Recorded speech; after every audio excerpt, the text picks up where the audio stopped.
Good morning and welcome to the organizational meeting of the Board of Trustees.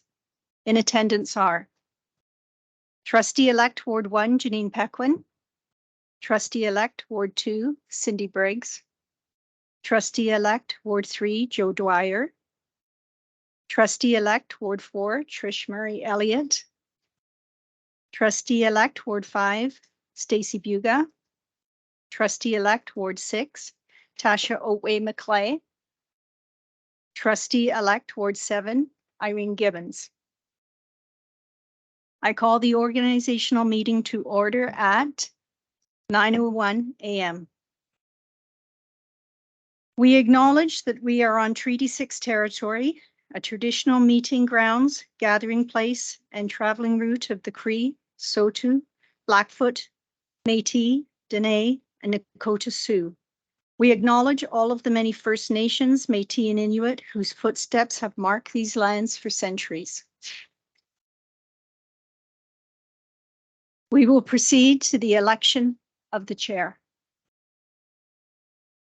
This is the first call for nominations for the chair of the Board of Trustees. Trustee Pequin. Janine Pequin.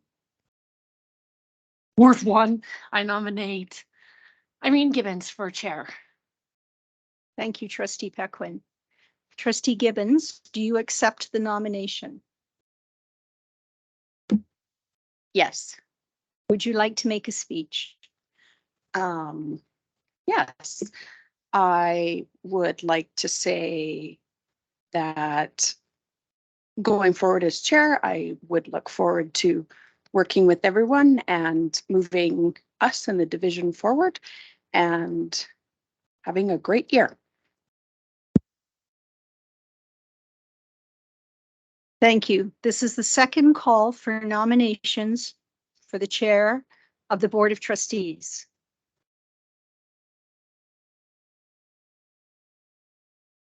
This is the third call for nominations for the chair of the Board of Trustees.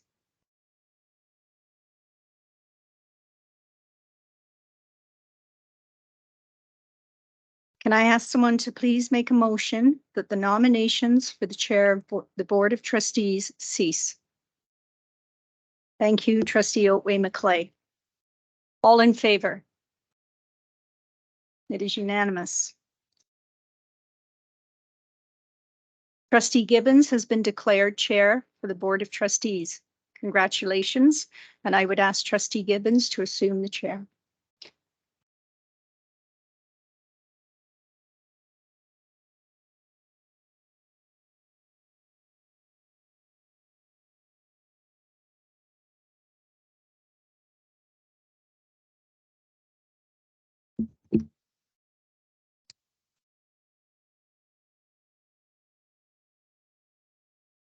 Okay, this is the first call for nominations for the vice chair of the Board of Trustees.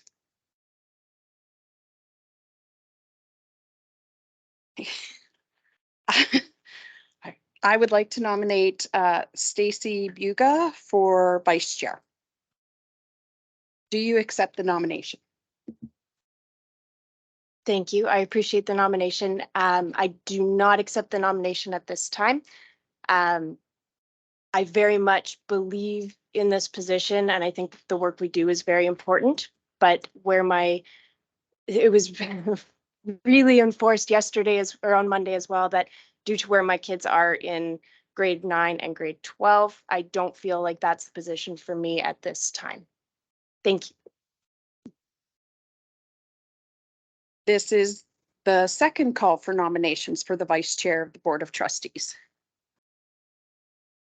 Trustee Murray Elliott. Yeah.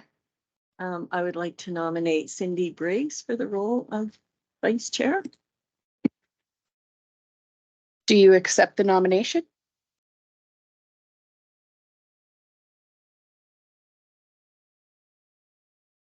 This is kind of taking me off guard.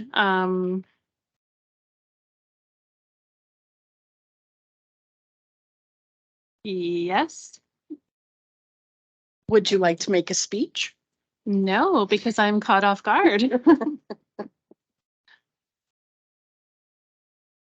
This is the third call for nominations for the Vice Chair Board of Trustees. Trustee Buga. Thank you. I would nominate Janine Pequin for vice chair. Do you accept the nomination? Absolutely, I'll accept. Would you like to make a speech? All I would say is I would work really hard to work closely with you, Irene, and the rest of the board to have a smooth year.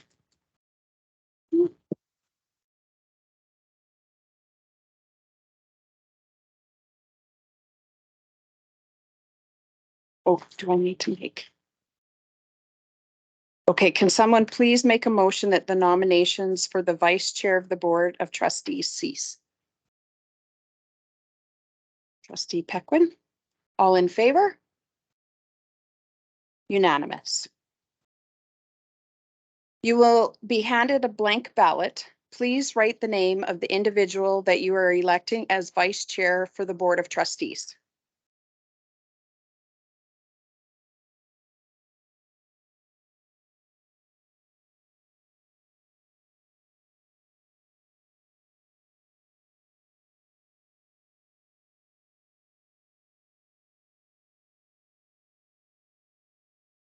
Thank you.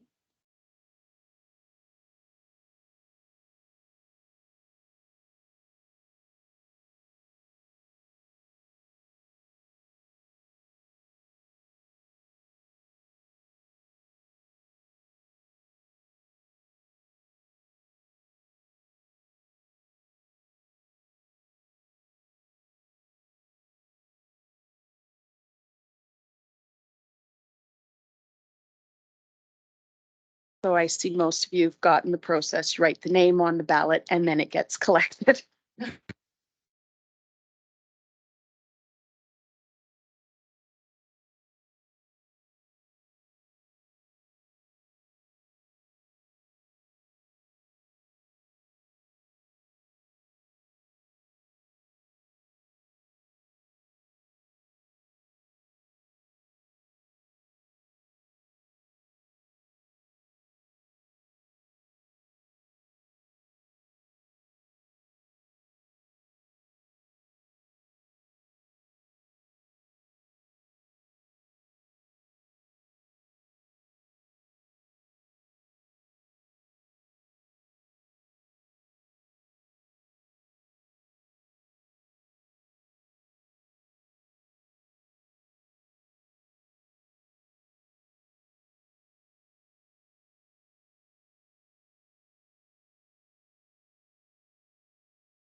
So the elected candidate for Vice Chair is Cindy Briggs.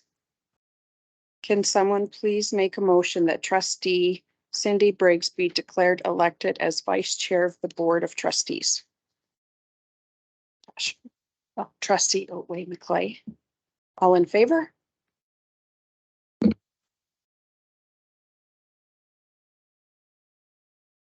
Can someone please make a motion that the ballots for the Vice Chair be destroyed? Trustee Pequin. All in favor?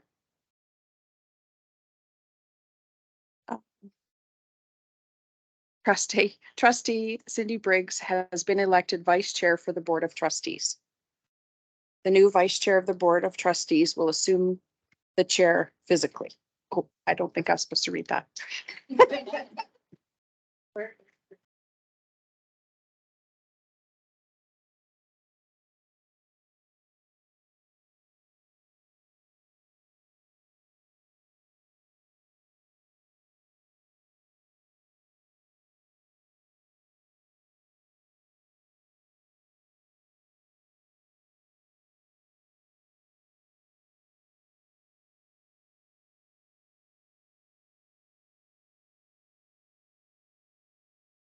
The next item is the Code of Ethics. Everybody should have a copy.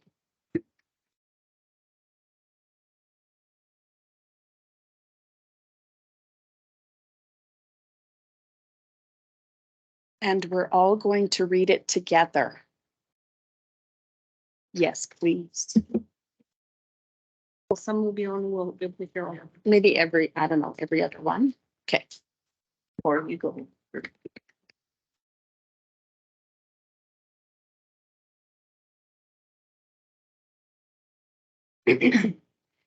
As an elected member of the Board of Trustees, I will devote time, thought, and study to the duties and responsibilities of trusteeship so that I may render effective and credible service.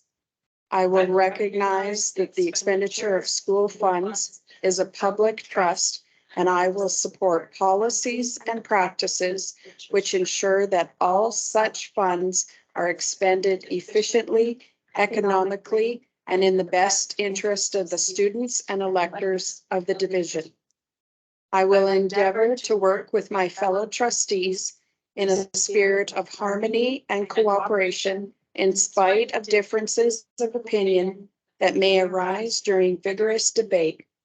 I will avoid rancor and bitterness, observe proper decorum and behavior, encourage full and open discussions in all matters with my fellow members of the board. I will base my personal decision upon all available facts in each situation, voting my honest conviction in every case.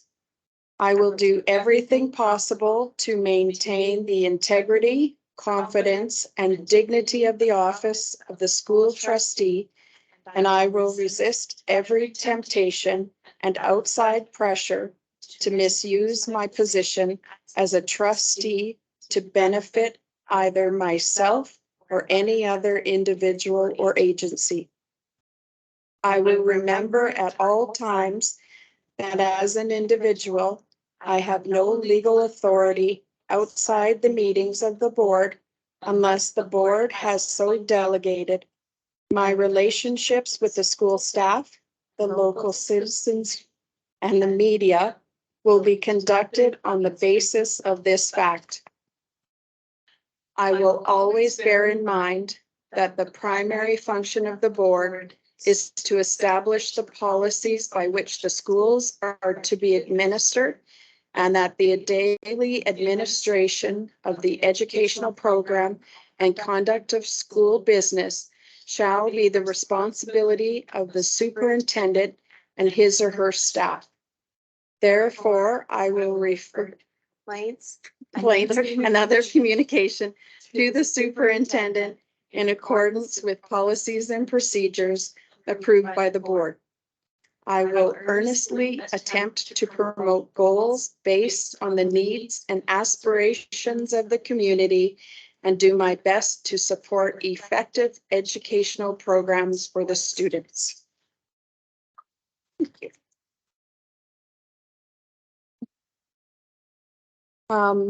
The next item is the date, time, and place of our regular meetings, which was attached in your package. Can I get a motion to accept the schedule as presented for the dates of the Sturgeon Public School Board meetings for 23-24, sorry. The first one being September 27th, 2023 at 9 a.m. here in the boardroom.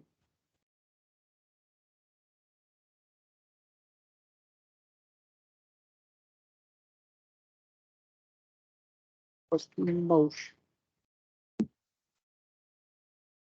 Okay.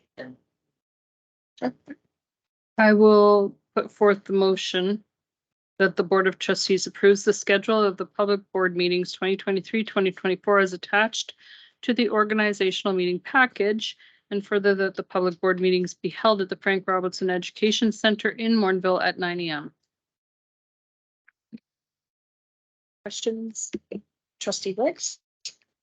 Um, We did have a discussion last December and I think it was also February, that our December meeting was a bit late, that we could have moved it up a week. Are we considering that? I know it's been a while since December, but we seem to forget.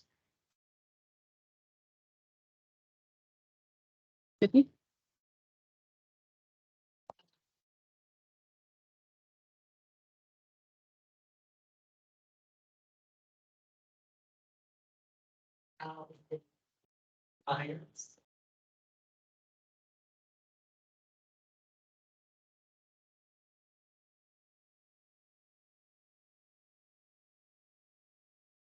And June was also moved up to third. June was also moved up to the third because we were running into problems. So our board meeting is on the third Wednesday instead of the fourth in June, which I appreciate. And I guess that would put our cow at the fifth. If that's accurate, does anyone see that as a problem? See that differently? You. Shauna Warren, Superintendent. Coming in the public board meeting is the recommendation to the changes to policy 230.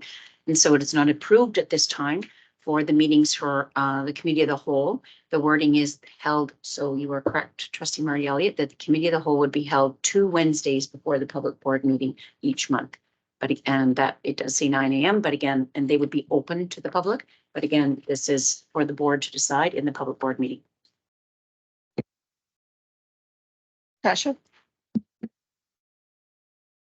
Shauna, I'm not sure if I understood it correctly, but I would like to propose changes.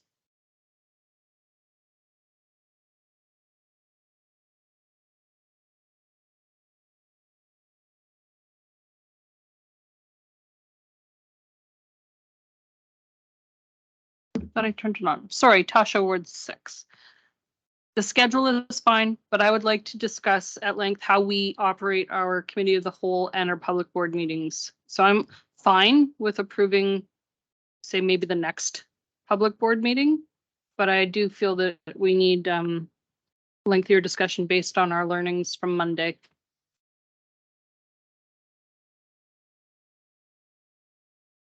Trish? I also have one question on the dates, specifically referring to January. In the past, now January has 5 Wednesdays, and in the past it worked out well to lengthen holidays, I guess, and have the public board meeting on the last Wednesday, which would be the 31st. And then the cow would potentially be the 17th. However, because that is getting a bit late in the month, perhaps we just want to leave it as is, but just wondering if anyone has thoughts on that, if they're planning an extended Christmas vacation or something.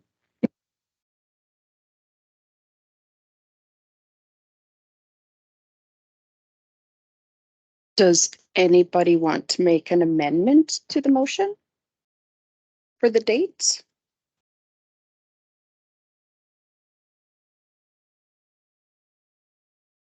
Okay, then I'm going to call the question. The Board of Trustees approved the schedule of the public board meeting 2023-2024 is attached to the organizational meeting package. And further, that the public board meeting be held at the Frank Robertson Education Center in Morinville at 9 a.m. All in favor? All opposed? Are you speaking to 9 a.m. for all of just September? Okay, just perfect. I wanted to Well, clarify. no, because the motion is for this schedule for the public board meeting. I vote against. Okay. So that, sorry, let's do that again. All in favor? 6 and all opposed. Okay, motion carried.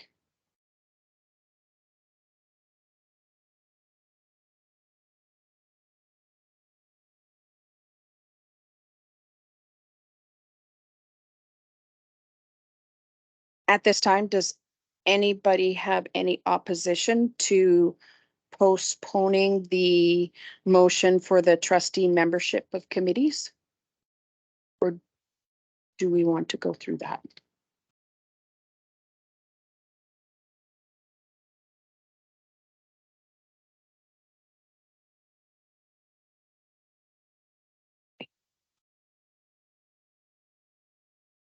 So the only ones that I know that we need to decide right now is the ATA Negotiations Committee and the QP Negotiations Committee.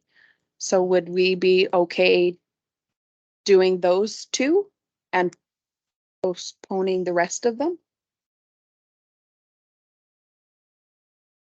I get a sense that everybody is in agreement with that. Okay. So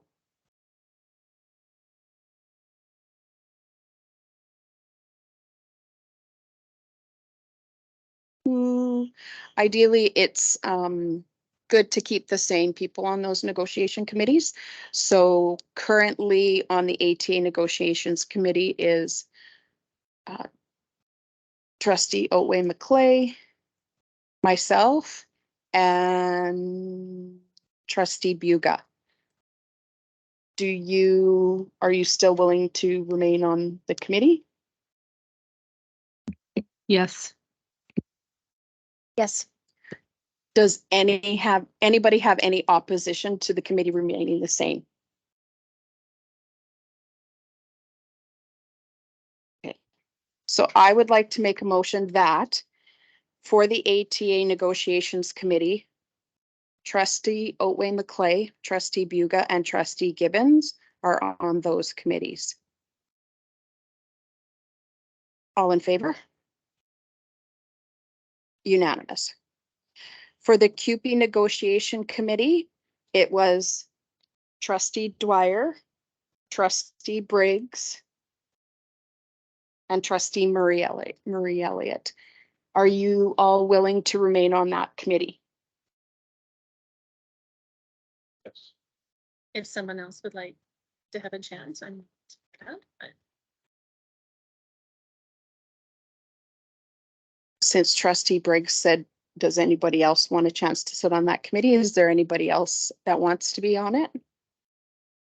Okay, so I would like to make a motion that Trustee Dwyer, Trustee Briggs, and Trustee Trustee Murray Elliott are the QP Negotiations Committee members. All in favor? Unanimous. I am going to close the meeting at this time. Oh, wait.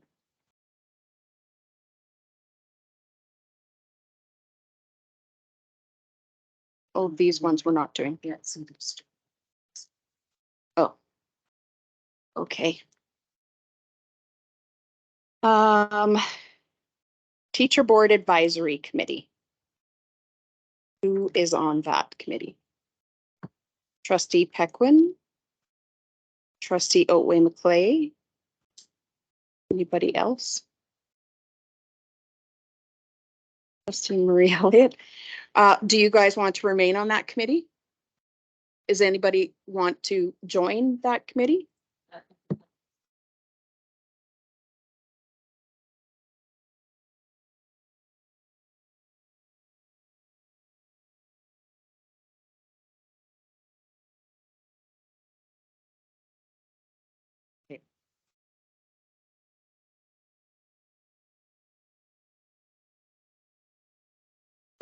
The Labor Management Committee for QP was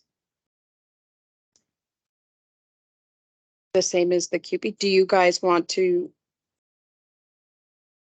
I have a question. Hopefully this isn't out of order of our Associate Superintendent of HR, Mrs. Lacroix. In this Labor Management Committee, is it a good idea that the people on the negotiating committee be on it or not to be on it?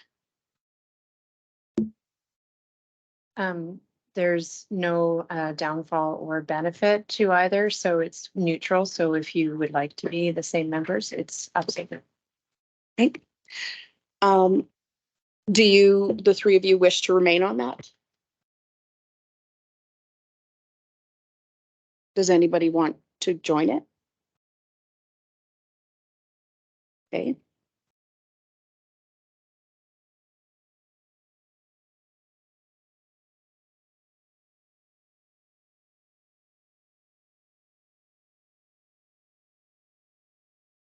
Okay. Alberta School Board Association Zone 2-3. Trustee Pequin is the trustee and the alternate is Trustee Buga. Is there anybody, do you guys want to remain? I would love to remain, but if anybody else wants a term, they can absolutely have it. Trustee Buga. I would step down from the alternate position to offer that to somebody else, as the meetings are still open to any trustee to join. Okay. Is there anybody else that would like to join that? Yeah. Trustee. Oh. Yes. Tasha, McLean, Ward 6. Can you remind me the commitment on that one committee? I know it's 6 years in, but I still forget. That is the last Friday of the month normally, and it's a full day every month.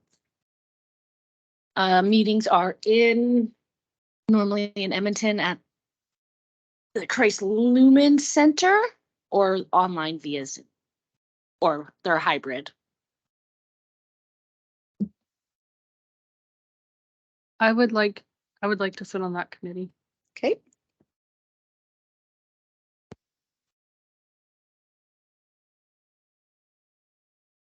Public School Board Association of Alberta, the representative is Trustee Murray Elliott. And the alternate is myself. Trustee Murray Elliott, would you like to remain as the?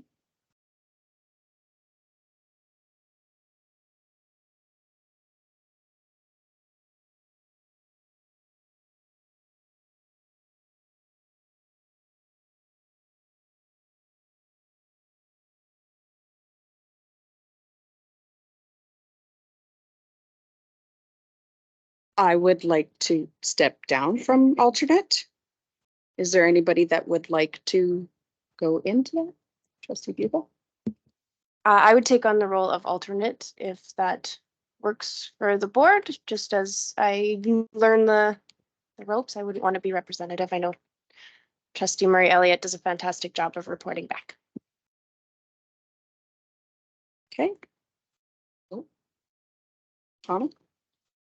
Shauna Warren, Superintendent. Could I just go back to the ASBA Zone 2-3? So I know that Trustee Otway McClay said she was interested in being.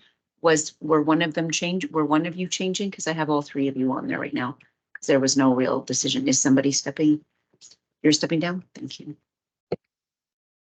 TIBA representative is Trustee Pequin. Are you okay staying with that? I'm okay staying with it if somebody else wants it. Does anybody else around the table want that? It's yours.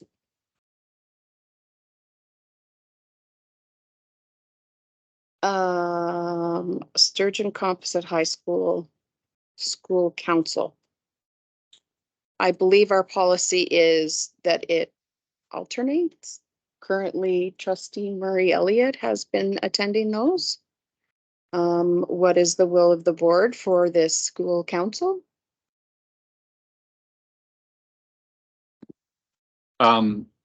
Just on that one, the regular process was it was myself and Trish because we only have the one school. Well, I have the two schools, Colony, but so we would do that. But problem with me is that my school has it all on the same dates as the high school. So Trish basically did it all. So just wanted to note that.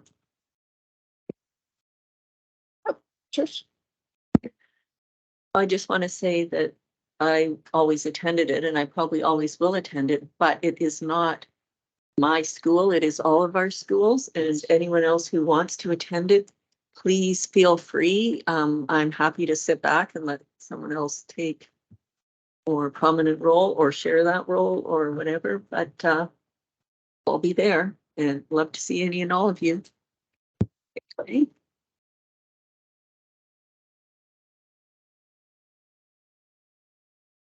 So would it be okay if we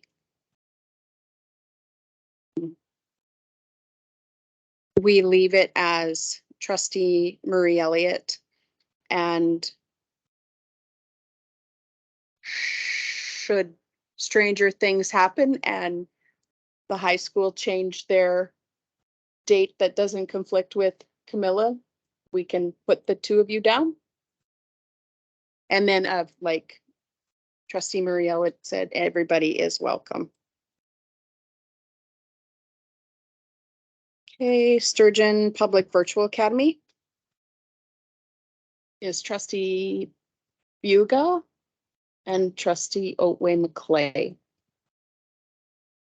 Is that still okay with the two of you? And is there anybody else that wanted to attend?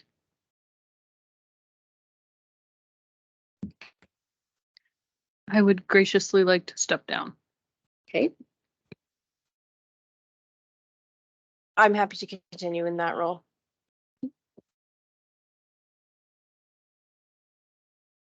anybody else want? Okay. Trustee Buga. The Student Discipline Committee, it rotates for attendance with 3, quorum is 2. Morinville Sturgeon Rotary representation.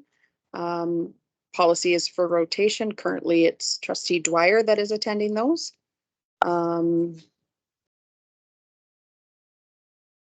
Anybody else want to attend? Or sorry, I should say, trustee Dwyer, would you like to stay on as representative? Yeah, I'd like to stay on and I'm at all of them. So, but I mean, any of the other trustees is always welcome to come.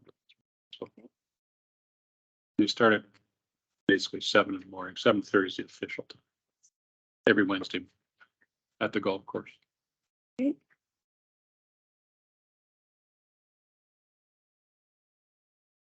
And you're good for staying. I'm Okay. good, yeah. Community Services Advisory Board, that's trustee Briggs. Are you wanting to stay on that, step down? I'm willing to continue. Okay. Does anybody else want it or would like to go Alternate. as an alternate? Okay, trustee Briggs. Okay, that is all of our committees. Do you want me to read them all out again? Okay. So we're going to, the motion I'm going to put forth is for the following people and the following committees. ATA Negotiations Committee, trustee Buga, trustee Otway McClay, and trustee Gibbons. QP Negotiations Committee, trustee Briggs, trustee Dwyer, trustee Murray Elliott. Teacher Board Advisory Committee, trustee Otway McClay, trustee Pequin, trustee Murray Elliott. Labor Management Committee for QP, trustee Dwyer, trustee Briggs, trustee Murray Elliott. Alberta School Boards Association Zone 2-3. The representative is trustee Pequin and the alternate representative is trustee Otway McClay. Public School Board Association of Alberta, representative trustee Murray Elliott. The alternate trustee Buga. TIBA representation is trustee Pequin. Sturgeon Composite High School School Council, trustee Murray Elliott and trustee Dwyer. Sturgeon Public Virtual Academy School Council, trustee Buga. Morinville Sturgeon Rotary representative, trustee Dwyer. Community Service Advisory Board, trustee Briggs. Any questions on that? Hey, all in favor? Unanimous. Right.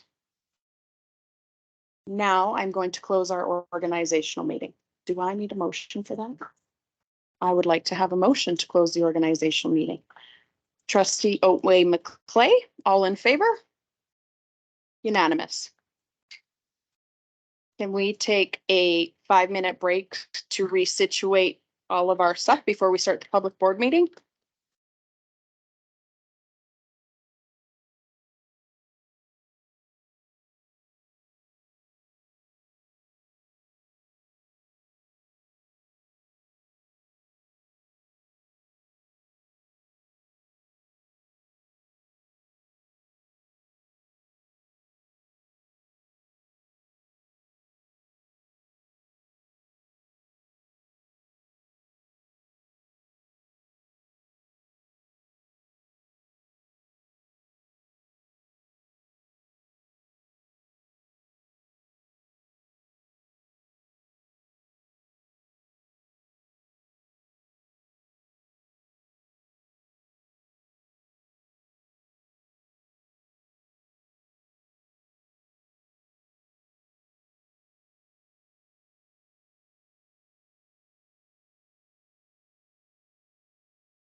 Hey, it is 9:42 and I would like to call the public board meeting to order. I'm going to read the land acknowledgement. Sturgeon Public Schools respectfully acknowledges that we teach, learn, and grow together on Treaty 6 territory and homeland of the Métis. We honor and respect the history, languages, ceremonies, and cultures of the First Nation, Inuit, and Métis peoples who have called this land home for countless generations. We recognize the Cree, Saulteaux, Blackfoot, Métis, Dene, Nakota Sioux, and Inuit for their care, love, and stewardship of this place. We are grateful for those who share their knowledge with us and help to foster a respectful relationship with all of our relatives on this land. We are committed to understanding the harms done in the name of education and continue to learn to honor the true spirit of Treaty 6 as a promise of friendship, collaboration, and a peaceful alliance. Consideration of the agenda 3.1 additions or deletions to the agenda. I do have one addition, and that is going to be 10.5, which is policy 230, board committees and board committees.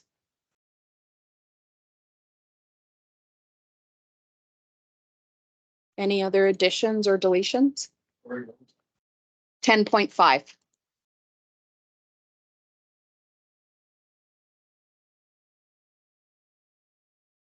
Can I get a motion to approve the agenda?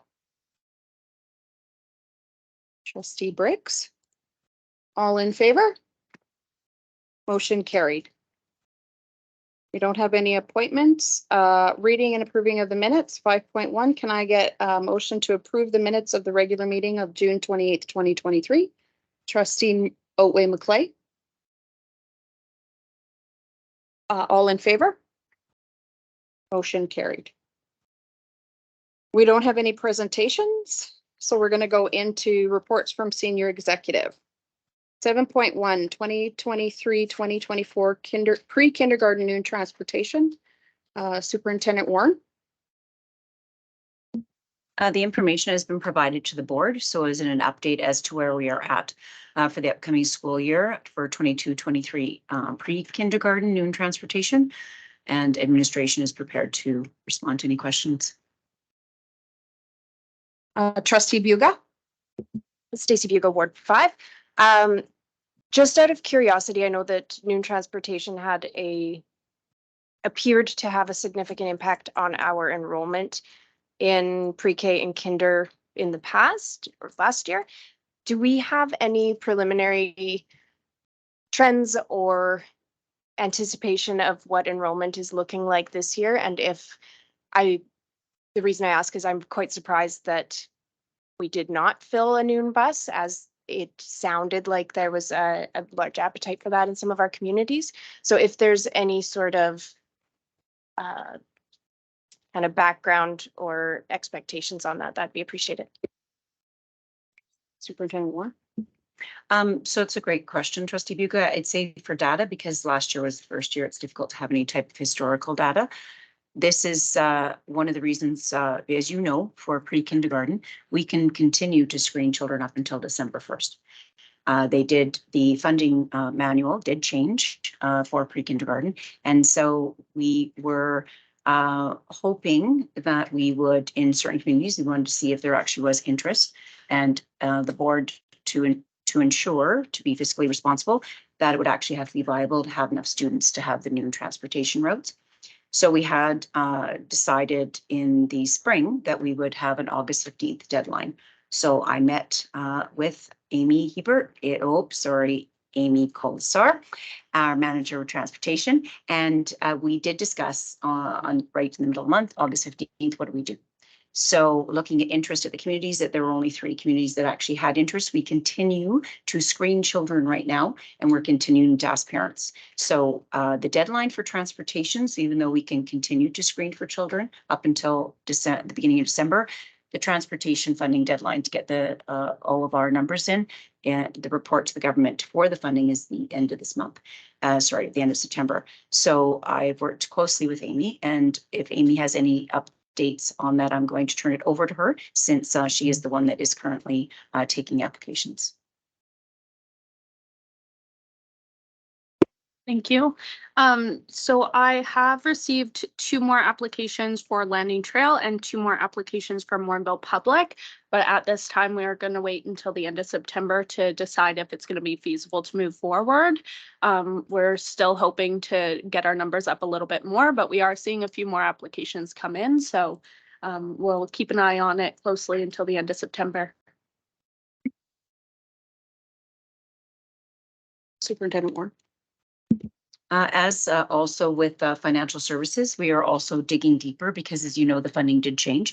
So we're actually making sure we actually know the number of students that we would need. And so there's a little bit more information that's coming to that. Because this was a board motion to end the noon transportation, it will require a board motion that would come to the board to initiate any routes that begin. But the board would have to approve whatever routes come forward, but we will have the financial information for you to make that decision. Any other questions? Okay, 7.2 holiday card artwork search. Superintendent Warren. You, Shauna Warren, Superintendent. And so this was advocacy. I'd spoken about this in the spring, and when we were looking at the dates historically, so back in 2010, we were actually reviving a project that was done previously in the division. That in July, we realized we need to get this to the board quickly if we're going to bring it up, put it out to our students. So again, this has been discussed, and administration is prepared to respond to any questions.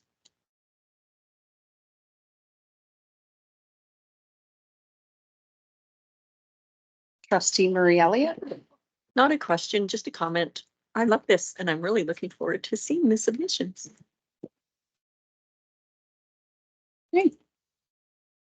Trustee Briggs. Mine is just a comment as well. I'm so happy that we are showcasing the talent that we have in our division and for everyone to see throughout the division.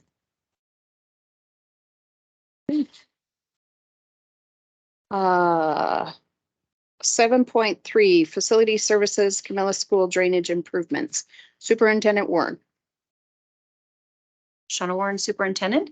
So provided for the board, and you also received an email earlier, there is a summary as to where we are at with the drainage, and administration is prepared to answer any questions. I do know, and I will return this turn this over to Mike Wepler, that there is actually a meeting scheduled for tomorrow. Mike Wepler, Facilities Manager. That's correct. We have a meeting scheduled for 9 a.m. tomorrow morning at Camilla School with Aman Builders and Work in Garrick. And I believe there's also Alberta Infrastructure will be there as well. And we're going to start going over scheduling and timelines. So we'll have a lot more information after tomorrow. And I will update Superintendent Warren as I know more. Trustee Dwyer. Just a question. We had put up safety fences around all the holes. I believe, yeah, I know it was our division that did that, our maintenance. And we've had quite a bit of rain, and there's 2 to 3 foot puddles in a lot of those things, and that one sinkhole over by the corner is going down again. And all that safety fence is down. I did go and try to put some up myself, but I didn't do a very good job because it's down again. But I think as a trustee for that area, I have a real concern of that safety and why we haven't maintained that safety barrier over the summer months. Trustee Murray Elliott. Just want to make sure my concern's out there. Because I think I'm going to go tonight and redo it again, because there's kids out there all the time playing, and something's going to happen. Especially in that sinkhole. Well, and I know according to the report that it was pumped out 3 times in July and August, and our rain has been weird. So, yeah. Trustee Murray Elliott. Well, I think we all agree this is beyond disappointing that our beautiful new school is having these problems. And for me, the most frustrating part is we haven't really ever heard why. And I'm hoping that whatever the new plan is, that will be successful. Is there any indication that all of the different parties involved, the builder, the county, the Alberta infrastructure, the division perhaps, feels that we're on a good path that is going to resolve this problem? Superintendent Warren? I will start and then I'm going to turn it over to Mike Wepler. So I will remind the trustees that if you remember historically, and this is quite a long time ago, that when the gym did sink into the ground, that it was under Superintendent Dick that she worked very hard with Sturgeon County, because there was no other school land reserve. There was none. There was no other place to put the school. So it has been a concern from the beginning. If you look at the plans that were created, again, hindsight's always 2020, but it was quite an extensive plan to create the drainage on that site. And when you actually look at the plans from the beginning, it looked like it potentially should work. Now, as you know, this has been ongoing because this is with the county, and we were very fortunate that the county did come to say that they were open to change where the drainage was going and accept and support us in that. And so we were very, very fortunate with that. And I do want to thank the board, because I know a lot of that is because this board has worked very hard to rebuild relationships. And as I did inform the board that when you do any type of work, it's just like when you do it as a subdivision application, it has to go out to the public. And it went out to the public, so it has to sit for 3 weeks for anybody to appeal and to disagree on that. And so that is why for July, because that's when it went out, that it sat, is because it was out to the public for any public to oppose that. And so is it optimal? No, and we will start out, I will turn it over to Mike as for how we are going to get ready for the beginning of the school year. And respectfully, Trustee Dwyer, I would like you to please let our team, so you brought forward your concerns. I'm asking respectfully, because I also don't want you to get hurt, because it is also your safety I care about. And I'd like to turn it over to Mike to please further speak about getting ready and to Trustee Dwyer's concerns. Before you start, can I just comment too? You had mentioned that it had been pumped out in July and August. If that's so, we haven't seen that. So there's been water in those all summer. So if someone has gone out and pumped it out, I'm not going to say I'm not there 24 hours a day to see if someone, but they didn't do a very good job. They did. So there's been water in those holes all summer. Okay, anyways, that's. Mike Wepler, Facilities Manager. We will have somebody over there this week to set up the fence to make sure that those areas are safe as students and staff return. As for the design, I haven't personally seen their new design from the engineers and the architects. I would assume that will be information that will be released to us tomorrow in the meeting along with scheduling. And again, as I said, as I find out more information, I will definitely keep Superintendent Warren updated on all the progress and what the plans are inside of there. But everything has gone through architects and engineers, and they are the experts in this field. So hopefully what they've decided and what they've agreed on will work. And that's kind of what we can hope for now. Trustee Otway-McClay. Tasha Otway-McClay, Ward 6. My concern tails on Superintendent Warren's, in that the school's been built for 2 years. Previously, we know that the previous school was sinking into the ground. My concern is for 2 years, the water drainage situation has existed, and has it impacted the new school in terms of, my concern is we're going to sign off on this at some point and the problem's going to be ours. And if any part of the school was impacted by lack of drainage over the past 2 years, it's our problem. And I don't think it should be. So I think it would be worthwhile if you find an opportunity to bring that forward to the group tomorrow, that water takes the path of least resistance. And if that was under the school, we're gonna be in the same dang boat we were in 5 years, 10 years ago with our new school. So that needs to be, we need to know, make them know that that is not going to be us. That's not on us. 2 years they've ignored it. 2 years they can fix it. Thank you. Trustee Dwyer? Just a little bit of more information. Actually, Danielle Smith flew over it with a helicopter. And because she was touring sturgeon. And she's came back not too impressed. So maybe there's some pressure being put on by her. I don't know. And Shane Getson, the same thing. He went and physically looked at it.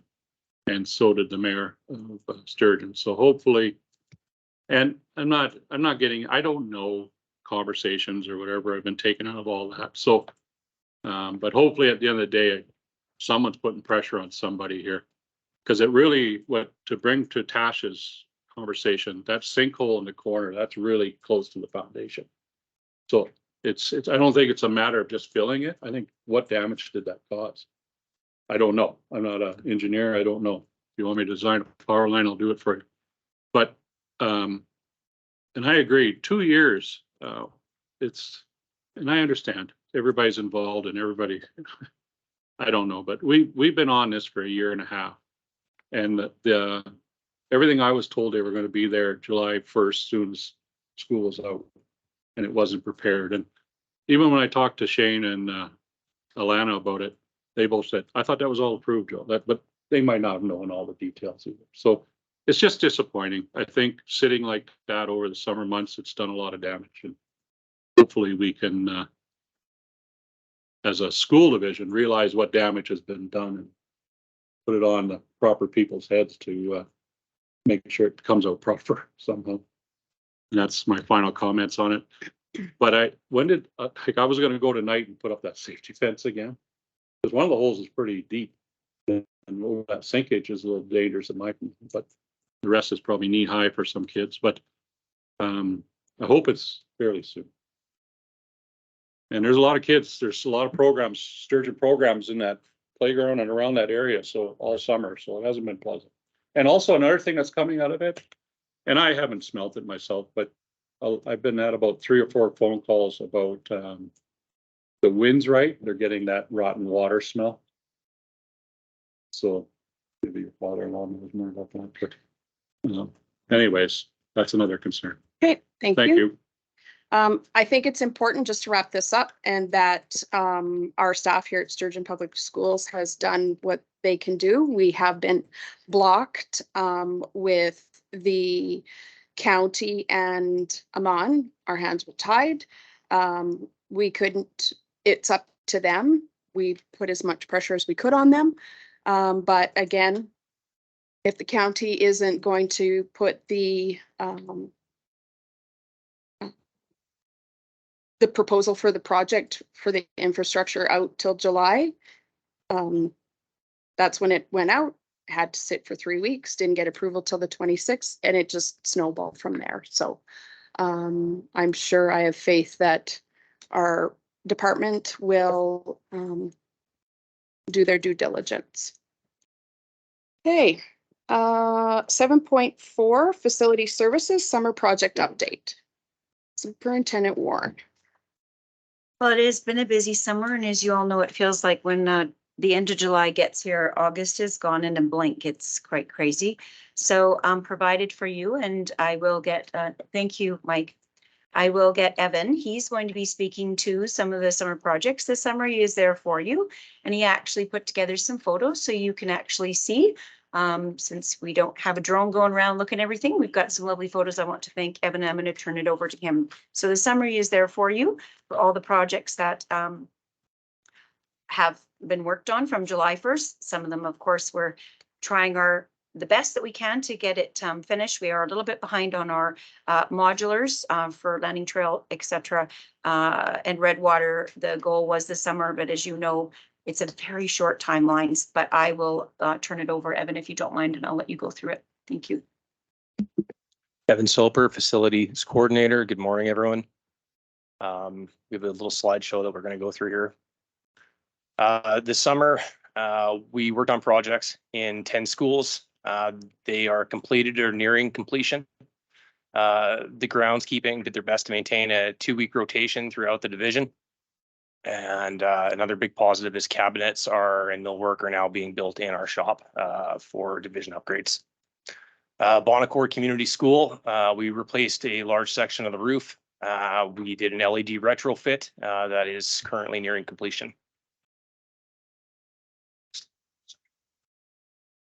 Camilla School, there is an outdoor classroom that's been in the works for quite a while.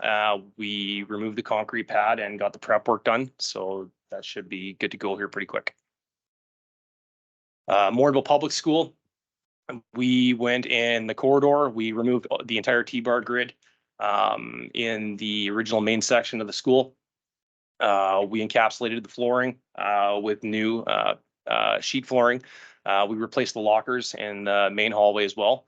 And we renovated the office, and we had new furniture put together in the main office, the principal's office, vice principal, and the staff room as well. Here's the hallway, the new lockers.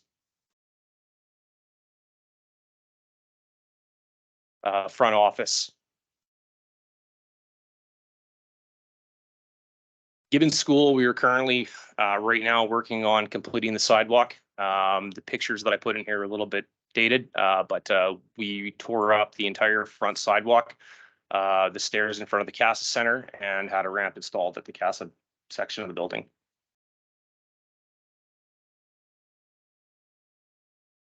Okay.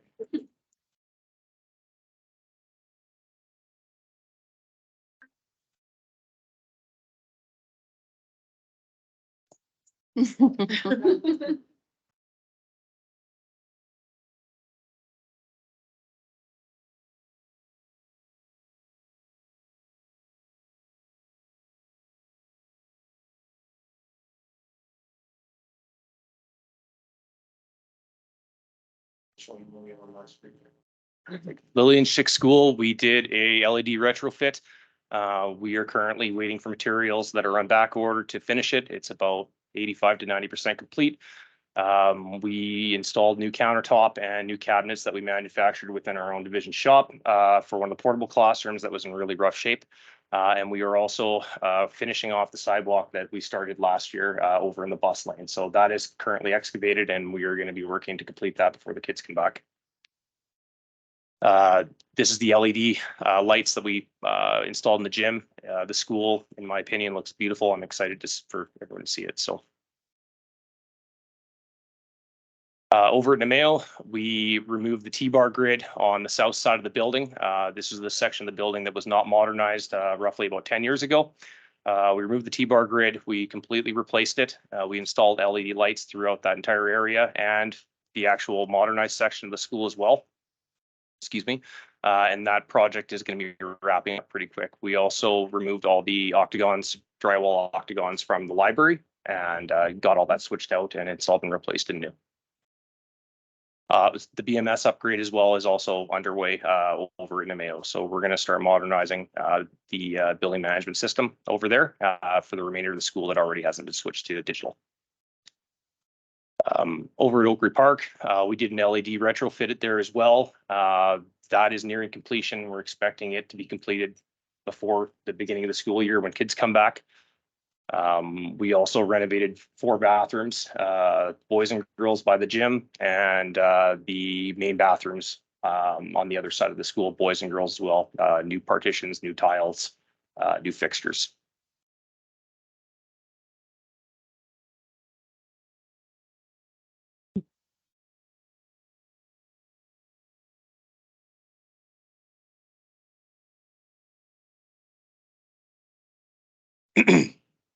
Over at Redwater School, the LED retrofit is scheduled to start right away. We're working all that out right now. We completely renovated the gym, new paint, new trim, and new floor. We also renovated the boys' bathroom at the front entrance of the school, and we renovated the elementary bathroom as well. New fixtures, new tiles, new paint. So that's the new gym floor.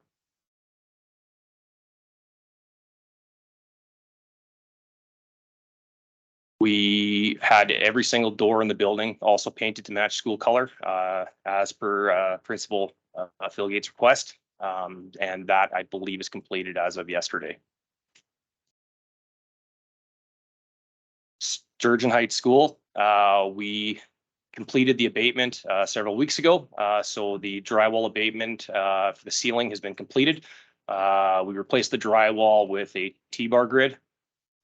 Anywhere where the T-bar grid was installed, we have done an LED retrofit. We also gutted 4 classrooms over the summer. We are replacing, we've completed 2 classrooms minus tiling out the center grid. That was new flooring, new sheet flooring, paint, new cabinets, which we have again manufactured in our shop over the summer. New countertops and new whiteboards, new tack boards. It's going to look completely different when we're done. So that is one of the classrooms. That's, I believe, the new countertop on there as well. Our upcoming projects, we're going to continue to complete our LED retrofitting throughout the division, the Camilla drainage improvements.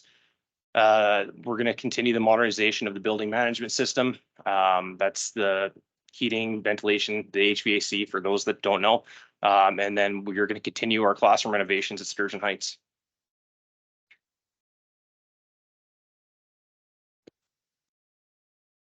Any questions, Trustee Briggs? I just want to commend you on your report, Evan. I love the visuals. It brought us to the schools without being in the schools. So I really was impressed with the report. And you guys have obviously had a very busy summer, and it's so nice to see everything going on in our division.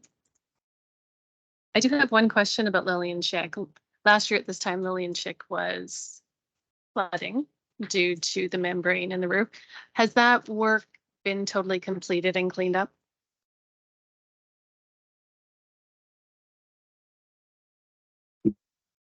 That work has been completed. The damaged ceiling tiles were all replaced once the actual roof was finished and the membrane was closed off. I believe the final on that got done last spring. Caps and curbs were all put in. Trustee Oatley-McClay.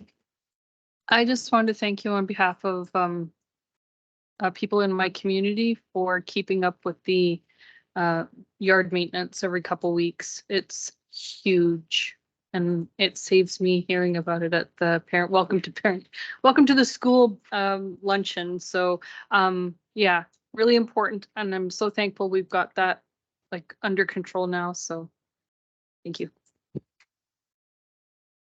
Trustee Buca. Yeah, same as everybody else. Thank you for, that's a long list of things that got done. Just out of curiosity, for the manufacturing cabinets on site now, is that a cost savings, or is that more of a timeline saving, or we're not waiting for things, or just customization? Can you just explain a bit about that? Superintendent Warren. I'm going to start because I want to give a kudos. As I've indicated to the board before, we have the by far most talented and skilled facilities team we've ever had. And so we have journeyman carpenters, journeyman plumbers, journeyman electricians. And so that has led us to, it is a cost savings because we build them on site, and there's a lot of talent. And I don't know, Evan, if you want to add that, but a lot of the work that you see, we're able to do it here now and then take it there. And it's a huge cost savings because it's our team doing it, and the pride also of it, of putting in, and it has been beautiful. They've been doing some amazing work. And Evan, if you want to add anything else. Yeah, I will add to that. It's not only a cost savings. We have some great subcontractors that we work with that I'm really proud of. They've done some of this work in here. But I have always found since the day I started here, when we do the work ourselves, it always turns out nicer. A lot of our kids go here, we work here, we have relationships within the schools, and just things turn out better when we seem to, grab things by ourselves and get it done. And we have fantastic carpenters, and they love doing that sort of work. So thank you. Trustee Pequin. So you mentioned, Shauna, that our modulars have not been demolished yet. Is there a timeline? And because school will be in session and construction and schools work great together. I will start, Evan. I don't know if you have anything else yet to add. So we did talk about this because we knew that, well, as you know, even with rain and everything, we did not have great summer for that. So, it is Landing Trail and Redwater School, right, that we're waiting for. So, facilities are also working very closely with the two principals. And because of the positions of the modulars, they actually, we're quite fortunate that the work can continue. It's going to start in the fall. And I'll let Evan, if you want to speak to that, without disruption, as into classes, moving classes around, because we actually had, like at Landing Trail, the two classrooms that were near have been left empty and will stay empty so that there's no disruption inside. And that we believe that we can do it safely without interrupting. Same thing on the outside. And Evan, if you want to add anything else to that. I actually don't think I can add anything to that, Sean. I think you covered everything. As soon as we have an update, we'll let Superintendent Warren know, and then we'll go from there. Facilities has been working anything that's not quite like Sturgeon Heights, as you know, the going classroom by classroom, it's completing. And so facilities has been working as our principals come back in, and I've been working very closely with them to make sure that they're aware of what's happening, keep the staff aware, just so they are aware of both like Sturgeon Heights with modernization of classrooms. Camilla, as for the outside, as you know, we have a new principal there, Kevin Elias, and with Redwater School and with Landing Trail, just about what are the next steps and what should staff expect? And I just want to say the cement was started poured last week in front of Gibbons School. The sidewalk looks amazing. I know the students are gonna, you know, how much pride they had in just the paint being done on the wall. They're gonna be ecstatic when they see that sidewalk. So, thank you. I'm going to move on to 7.5 school bus driver training grants. Superintendent Warren. Thank you. And again, I'm just going to open, the board is aware of this. We just, of course, this is, the government came out in the spring and indicated the changes for transportation funding. The training grants were part of that. So all the information is there. I did ask Amy to come because she might want to speak if any of the contractors have submitted anything for the training for reimbursement, but that is the follow-up, because the last time that we spoke about that, government had not released the information on accessing the grants. I'm Amy Colsar, Transportation Manager. So I do have a quick update. The first submission deadline was in August. We did not receive any contractor information for that one. But for the October 13th submission, we have received one application already for the driver competency training grant. And I'm expecting a couple more to come before that deadline as well. So we will put together that package for submission for October 13th. Any questions? Trustee Otway-McClay. I have a couple. So this was, so just to go back a little bit, beginning of May, the government scrapped MELT. Is this meant to replace training that MELT provided? I honestly don't know. Like, are we, so instead of putting drivers through the MELT training, they now have the opportunity to access new or different training, and this is what supports that? Yeah, so there's two different grants that the government created. One is the training cost and driver reimbursement grant. So that's available to any new class 2 and class 4 drivers once they've finished their training and testing. So as soon as they get that license advancement, they're able to claim that. And that goes partially to the driver and partially to the trainer. And then the second one is the driver competency training grant. So that's kind of the more of the training part. So in place of the MELT grant, they're able to claim $4,000 towards the training of the drivers. And it is actually a 50-hour training, and they can take up to up to 6-month period to be able to complete that training. And we're actually still working on what that really looks like, who's providing it. There's still quite a few questions coming out of the woodwork, but it is very similar to the MELT driver training that would have been previously provided. I just had two more questions real quick. So What is now mandatory for drivers to have in order to drive bus for Sturgeon?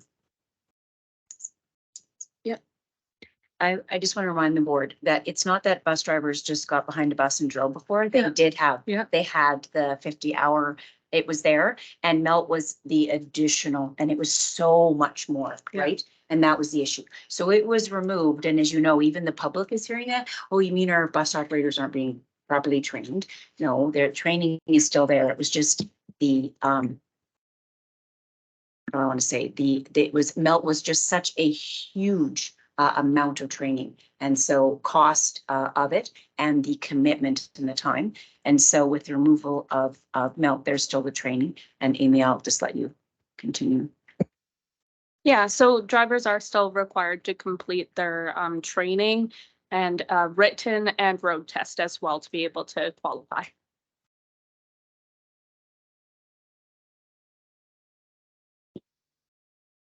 Trustee Marie Elliott. So do these grants cover the majority of the costs incurred, or is it still a fairly onerous expense to the bus companies and drivers? So I don't have the exact numbers, but my understanding is that it does cover a good portion of the costs incurred. I wouldn't anticipate that it would be 100%, but it is a portion more than what we were getting before. So definitely a step in the right direction. Trustee Buga. Stacy Bugle, Ward 5. Just out of curiosity, who takes the onus for kind of getting this information out there? Because the way that we run with contractors, is it on the contractors to make sure the drivers are aware of this? Is there a responsibility on the side of the division, or are we kind of the middleman on this? Or how do we play into this legally as well as just being respectful? Superintendent Warren. So it is the contractors that they do the training of their drivers, right? And so what we do is, you are correct, we are the middle person. So that's why that's a submission deadline. So Amy gives these constant communication with the contractors to say, remember, the government made this announcement. And so now that we've got the actual deadline, so as Amy said, there was one in August and now there's one coming up in October. And so she's just reminding them, remember, if you've provided this training, you need to submit. So there is onus on the contractors. Amy's doing that and we submit on their behalf. And is there anything else you'd like to add, Amy? Trustee Dwyer. Go to our Ward 3. I can't remember the name of that training, just to make everybody familiar. It's been for a lifetime of the contractors. There's what is the name of it? S training. There we are. S2 training. S endorsement. So they've been doing that for a long time, and it's a safety training for S, and they have to have their S endorsement too, just for some information. Thank you. Trustee Pequin. I'm gonna take this way out. Just Redwater School has buses that our teachers have to have the S endorsement to drive the small bus. Does this grant work for them as well? So sometimes those teachers can be reimbursed or no? So this is only for regular routed drivers. So even any school activity buses, they would not qualify. It's just for regular, normal AM, PM, regular route drivers.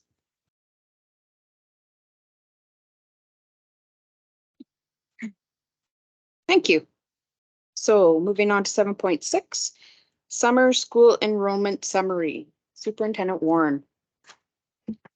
There's an article that came out in the Gazette this summer, included the Tuesday and Albert School Division saying, hey, summer school enrollment was up, and it is up across the province. We've already seen that in the news. And so I just thought that the board would like to see, we're very proud of our summer school. And I will turn it over to Mr. Conrad if he wants to speak about that. But I just wanted the board to know, because we were not included in that article, that our enrollment also was up for summer school. John Conrad, Deputy Superintendent. Provided for your information is how our enrollment is up, both in terms of students and also completing the courses that they enrolled in. We're prepared to take any questions you may have. Trustee Owen-McClay. Tasha Owen, Maclay, Ward 6. I'm just wondering if we are, I know that summer school is a long time away from right now, but are we prepared for continued growth over the next several years, as I suspect it's going to continue to grow due to the remnants effects of COVID? Or would we ever consider capping registrations?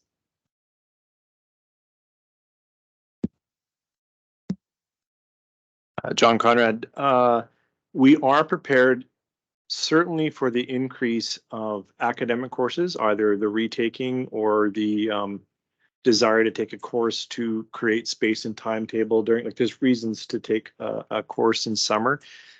I will say our current approach to the in-person, lots of field trip, physical education portion, we're pretty much running at max. And I would also share, there was an unintended consequence when we actually did add a whole nother course. It's quite a while ago, it might have been before COVID. And then we saw a significant decrease of physical education enrollment within the school year. And actually, it's very healthy in terms of supporting sports teams and even just the health of students to have good activity during the year. And so we believe we've found a good balance, an exciting program, but we'd like to grow other courses to support academics. But the physical education, we found a balance now of kids can take in summer. It's a great thing to do in summer, but we also have lots of young people taking physical education during the year as well. Trustee Briggs? In your opinion, like what is the factors and trends with the uprise in students enrolling? And are they mostly from our division, or are we accepting all? We do accept beyond our borders. This is the only term, like there's term 1, term 2, term 3 is all your courses, and term 4 is summer. This is the only term where we can receive funding based on course completions. We are now block funded for all those other terms. So that allows us to say, if you'd like to take it from us, but you're at the fort or you're somewhere close by, you can take it through us. So we believe it's still advantageous to allow students, as I said, to lighten an academic load they're going into, or to retake if they were wanting a better academic result. Maybe they're looking forward to a program they're getting into. So most of our students, I don't have the numbers in front of you, I apologize, but the majority of our students are our students. Yeah. Trustee Buga? Stacy Buga, Ward 5. Again, kind of an anticipation question going forward. I'm under the impression that all of our courses minus phys ed most of it is done online and virtually. I also know that in St. Albert, they do no virtual, they are all in class. Is there, are we looking at perhaps spreading the news that we can accept kids from other places that want to do things virtually? Are we hoping to continue keeping a virtual presence versus in person? Is that beneficial to our division, or are we looking at going back into classrooms during the summers? Superintendent Warren? There's two questions I also would like to go back to Trustee Briggs. The reason for the increased enrollment across the province is it's truly the fallout of COVID. A lot of kids really struggle being online, and if they want to upgrade or whatever it is, it's called spade to spade. That's why it's up across the province. We have a lovely little team that gets together in the fall after summer school is closed, and we look at our enrollments, they look at trends, they look at who took what courses, and they get together very, very, very, very early, like January, they start meeting, and it's a whole team that meets to discuss what is programmed like in the summer. And we try to be as responsive as we can. So the beauty thing about summer school, we've had such great improvement, and that's another of the unintended consequences of COVID, is the improvement in our technology. Right? Even teaching online, what does that look like? And so we're still at a hybrid mode. We always want to be looking at what are the best interests of kids. And we did shout our summer school from the rooftops. We were pushing it out there, and we take all, as Mr. Conrad said, it is the only time, we get block funding that we actually can get funded by CEUs, so the credits that they're taking. But we are always very responsive. So again, this fall, and I know that Mr. Conrad sits on that committee, they lead it out to talk about it with the summer school principal and the rest of the team that meets. They always look at, you know, how many kids are in what courses and what do we think about moving forward and what are the best options? And even looking at our surrounding school divisions, you know, what were they offering and what can we also offer? And so that is currently why we are a hybrid, that it's not all in person, but that doesn't mean that we wouldn't shift either more to in person or, but we have no intention, and Mr. Conrad, you can correct me if I'm wrong, that we would not just stop the online because it's actually been very successful. There would have to be a reason for us to stop offering it virtually. And John, if you want to add something else. Just to add, it is quite an energetic committee looking to improve summer school each year. And one of the things that we need to ensure is that we offer the breadth of programming to meet the student needs. And breadth of programming is best facilitated the way we're currently doing it. However, if we've always said, if there are the right numbers of students wanting a particular course, we would absolutely look at bringing that in as in person. So it would then become more hybrid. Thank you. 7.7, Tyler Technologies, Superintendent Warren. I'm going to turn this over to Amy fairly quickly.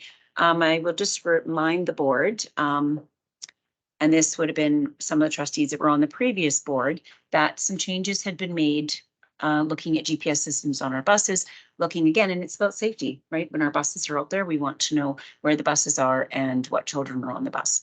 Now you can also appreciate, being a rural school division, that sometimes that our satellite / internet, etc., is not always the same or uniform across different pockets of the county. So I will remind the board, all the information is there for you. Feel free to ask myself and I will refer it right away to Amy because she's been the one who's been working in this. But her and I have been working very closely on this. And Tyler Technologies, the division has been using Tyler Technologies for years. This is prior to Amy being the manager of transportation. This is go back to superintendents. It's been a long time. So all the process that started, I guess it'd be now 6 years ago, that started to look at GPS system on the buses, getting our bus passes kids to scan in. It was starting with the company we were with. We hit a snag and cost is all there. So I hope you can appreciate why we've just paused, because we do not want to move forward because it is a over $200,000 cost in the end.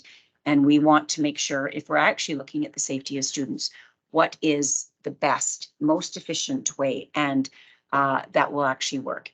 And another reason why we just hit pause so quickly is because as we repaired relationships with our neighboring divisions and other stakeholders, we've been having robust conversations about, and what do you use as a school division and what do you use? So Amy, this is multi-pronged. And so I will turn it over for questions. The information is there, but if anybody has any questions.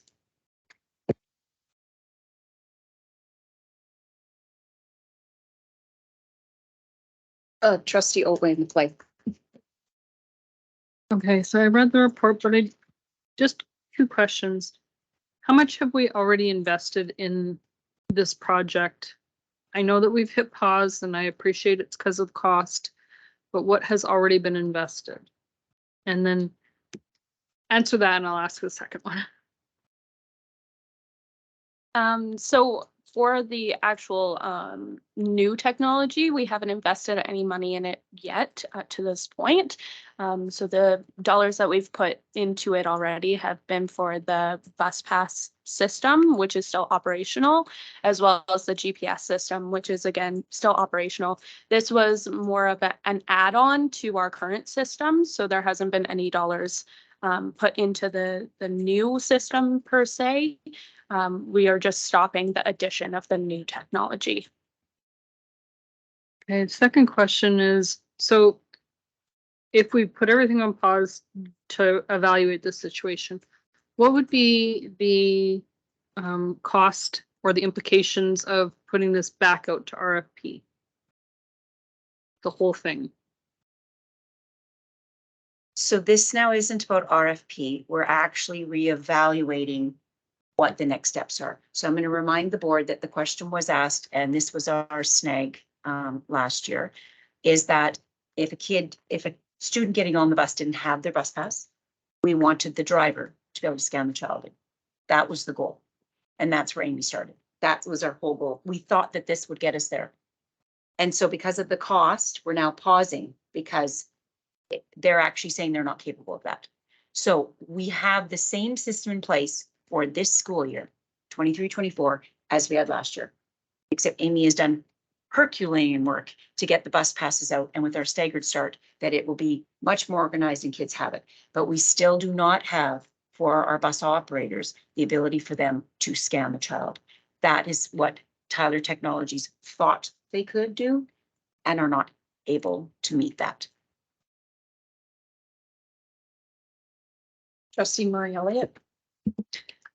So that raises the question then of what other options do we have to ensure that kids use their bus pass, or that somehow we know which kids are on which buses at all times? It's going to be the same process as what it was last year. So as long as our bus operators are asking students to scan on and scan off, they'll continue to be able to use that technology. And they are definitely radioing in and saying, Jimmy doesn't have a bus pass today, but he is riding. We do have some bus operators that are fully covering that end of it. We are pushing to our bus operators and our families that we do want students to scan on and scan off the bus every day. So we're hoping that by communicating that better this year and having those bus passes in hand for first day, that we'll see a better utilization of what we already have in place. Trustee Biggs. So is the expectation moving forward, starting at the beginning of this year, that all contractors are all doing the same process? Because that's where we've kind of run into problems. Some were doing it, some weren't doing it. And is the bus contractor going to scan that child in when that child doesn't have a bus pass? Because that's going to be a concern for some students as well. Yeah, so we have communicated to our families and our bus operators, our contractors. Everybody is in the same expectation that students will scan on and scan off of the bus every day. So that when a student gets to the bus and doesn't have a bus pass, they are to radio in to us. And I'm going to send out another reminder to our contractors before the start of the school year, setting that expectation. And that has been set out to all of our contractors the same way. So we are anticipating that every student should be scanning on and scanning off. If they don't have their bus pass, we should be getting that radio call. Amy, one more question. And is there any way to verify that it is being used and it is being monitored, that we're all doing the same process? Yes, so we will be pulling our bus pass scanning reports at the start of the school year. Unfortunately, it is quite time consuming and quite a lot of data that comes in. So we'll be doing a spot check, the same as what we did last year, and reaching out to the contractors that we don't see those scan on and scan offs to see, is the technology not working? Does the bus operator not understand? Are the students opposing? Like, what is the reason, so that we can work past that and make sure that we are utilizing the technology. Okay, moving on, 7.8 communications report. Superintendent Warren.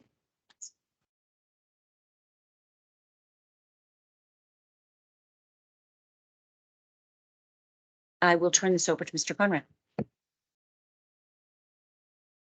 Don Conrad, Deputy Superintendent. Looks a little different because it's a summer report. We don't have the pictures of the kids in here, but this report highlights a lot of the support, I would call it communication infrastructure and building that has happened through summer to support our return of our schools for a better communication year. Related to that is the coming on board of McKenna Jones, who really will be focused on elbow partnering with people in schools to ensure all of our schools can promote the great work of Sturgeon Public Schools. Prepared to take any questions. Trustee Buga. Stacy Buga, Ward 5. I really liked seeing some of the proactive, making sure that our school logos are able to be converted for different things so that we're using uniform images across the board. I think that's really, really critical. And I think that's one of the things that we've been missing a little bit across all our schools is they were quite varied. So I like to see that there's still a lot of good work happening in the summer when there's time to take a breath because there's not a school event every single day. Thank you. Trustee Otway McClay. I just wanted to say that how happy I am that we are going to be featuring schools in the history of Sturgeon Public Schools. I think it's really important to know where you come from. And we started the work with our policy on the history, but now we're going to actually put it into practice. And that's really exciting. And I just wanted to piggyback on what Stacy said regarding helping the schools find some uniformity. Everybody has different technological understandings and levels where they are comfortable, and it is not the same across the schools. So having somebody dedicated to that, I think is going to be game changing. So really happy about that. Trustee Marie Elliott. Trish Marie Elliott, Ward 4. And further to that, the timely division-wide posts, like to have something prepared ahead of time for Remembrance Day or whatever the occasion is. I think that's a great idea in that everything again is consistent and there aren't a bunch of rushed last-minute messages coming out. So I think it's going to make us look a lot more professional, and I think that's a great idea. Looks like lots of work has gone on over the summer, so great job.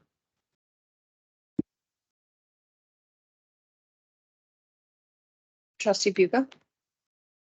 Trustee Beagle, Ward 5. I'm not sure that this is exactly where it fits, but it was information that I just saw this morning that I didn't know existed, that we have the Gibbons Mindful Mentors. I just saw that our logo was on something that they had posted through Community Gibbons Resource Center. Just curious as to, I know we have some programs like Redwater Hype and Shine and this mentor program that aren't directly division programs. Is there a reason that Sturgeon Public Schools social media wasn't advertising these, or that I saw? Just curious how they fit together. Mr. Conrad?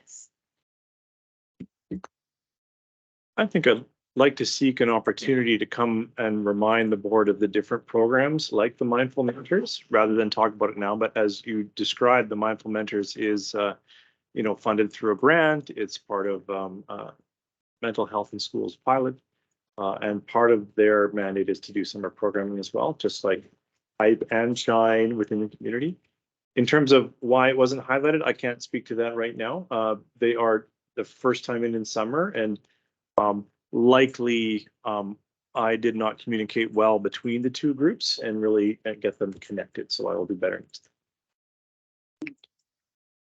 Thank you. I just wasn't sure. I know that they are our programs, but they are funded differently. So I thought maybe there may have been autonomy. Thanks. 7.9 monthly IT report. Superintendent Warren. Sure. Can I just go back though? Thank you, Trustee Bucca, but I will say Hype and Shine, they did have their social media well before we had communications people, and they are their own. We're not controlling, like that because they are funded, that's their own money. They report to AHS. That's not, even though they're under our umbrella. But we will take that recommendation, Mr. Conrad will, to ensure that we are sharing those posts because it is still part of Sturgeon Public Schools. I will turn the IT report over to Mr. Conrad. Mr. Conrad. Thank you, John Conrad. Deputy Superintendent, for your information is a bit of the summer work IT has been focused on, and then the usual platform, devices, and printing report. Prepared to take any questions. Trustee Briggs. I'm not gonna ask my usual question that I normally ask. I'm gonna change it up. So many of us sitting at the table have had some unintended consequences with Starlink. I just want to know, has there been some communication out to our families to prepare them with possibly unintended consequences for them? Linking up to the division? Mr. Conrad? I do have communication to our principals on Friday. They're all returning to admin. It was at that time my intent to remind them, their communities, ensure that they were informing their communities, but we could look at other ways to help our parents understand. Trustee Otway-McClay? So I read the package when it came out last week, and after Monday's session with Christopher, I just was wondering, and I'm only throwing it out as a question, is there still value in this report to come to us every single month? I'm not sure it's even our sandbox, but I'm not sure that it needs to come to us every month. Trustee Buga? I appreciate you saying that because I actually also had that written down for something to discuss at our board retreat this afternoon. I think we've been getting some really good PD on Monday, and I think we need to really take a look and talk to our mid team and see what we need and what we don't need, and maybe just what we're curious about. So I appreciate the comment. We will further discuss that. 710.10, 2023-2024 Superintendent Discretionary Fund. Superintendent Warren. Shauna Warren, Superintendent. So to start off the year, you will notice again, what is the purpose of the Superintendent Discretionary Fund? And the purpose of those dollars is that we approve our budget in May. Sometimes we do have additional resources that are required in our schools after the budget is passed. So as of right now, still sitting in the same place, came out at the same place because as we were finalizing going through the staffing with Sturgeon Comp, they did have vocational EA that was no longer in the position. And as we do with all of our schools, we sit and review and look at what is actually needed based on the courses, and the comp actually indicated that they no longer required that position. And then so in turn, after that, in speaking with principal of Camilla School and the Colony School, there was going to be some additional pressures with quite a large number of kindergartners coming into the colony. And there are 2 teachers out there, as you know, and 2 classrooms. And so we decided with the implementation of new curriculum, et cetera, and to support those teachers that we would dedicate educational assistant for the 23-24 school year to support at the colony.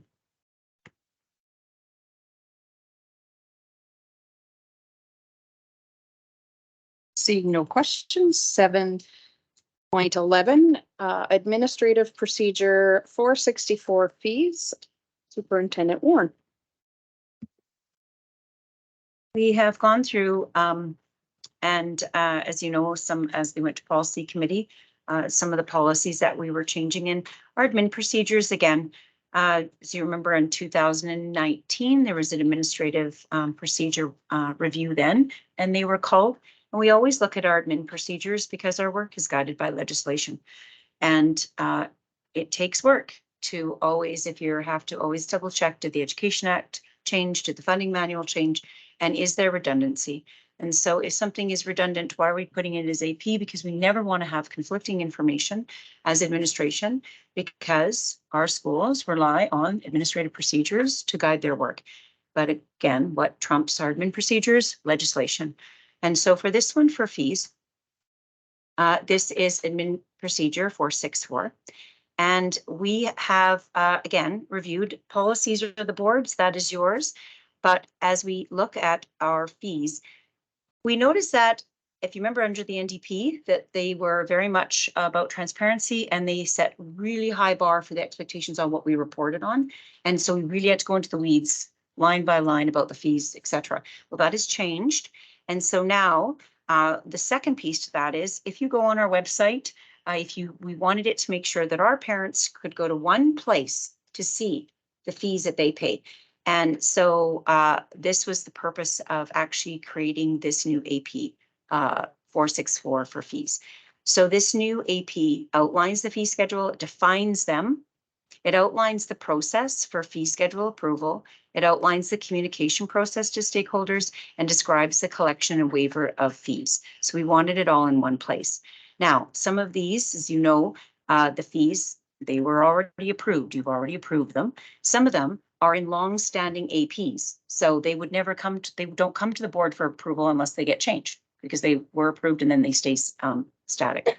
And so this is the new AP that we are bringing forward so that parents, when they're looking, they can see all of the fees in one place and the process for if they're looking for waivers, et cetera, instead of finding it in different spots, like the transportation fees were sitting in one spot.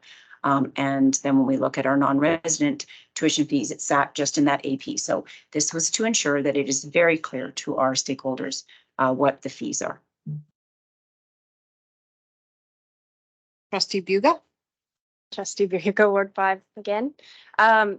Just out of curiosity, at 4.0 other fees, would we be able to include that other fees include academy fees? Because I know that it's a different, it's not quite an extracurricular, it's not quite a course fee, but just the word academy fees, as now many of our schools have academies at them, just that it's set by individual schools. And then my other question is, are those school-based fees, are they able to use the same waivers? Because I know with academies, they cannot be waived, but I would assume with course options, those can be waived. And is that encompassed in that same form, or is that direct with the school?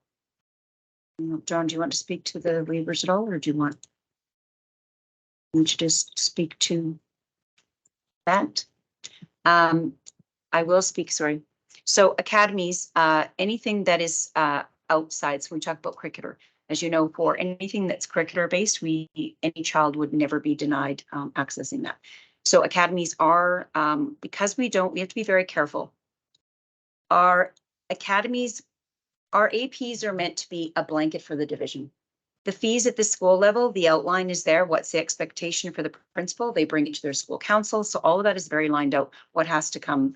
And so that is in the AP. So the expectation of the principal, bringing it to the school council. Again, if they have to be very transparent with their parents, if there's leftover dollars, what should happen with that? But we also have to be very careful when academies are only at certain schools. And so our schools have that process that's more specific to them. That would be on that. But our APs are meant as a division guide. And we don't want to go too far into the weeds when it's one or two schools that offer academies, but that piece is very clear.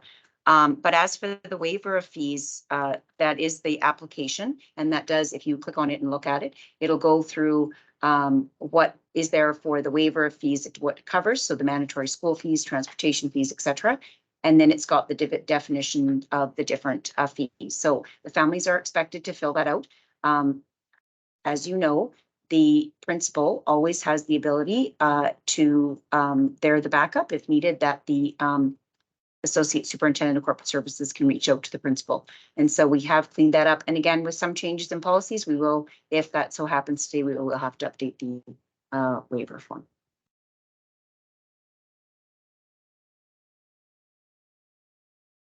Trustee Mary Elliott? Okay, sorry. So just for clarification,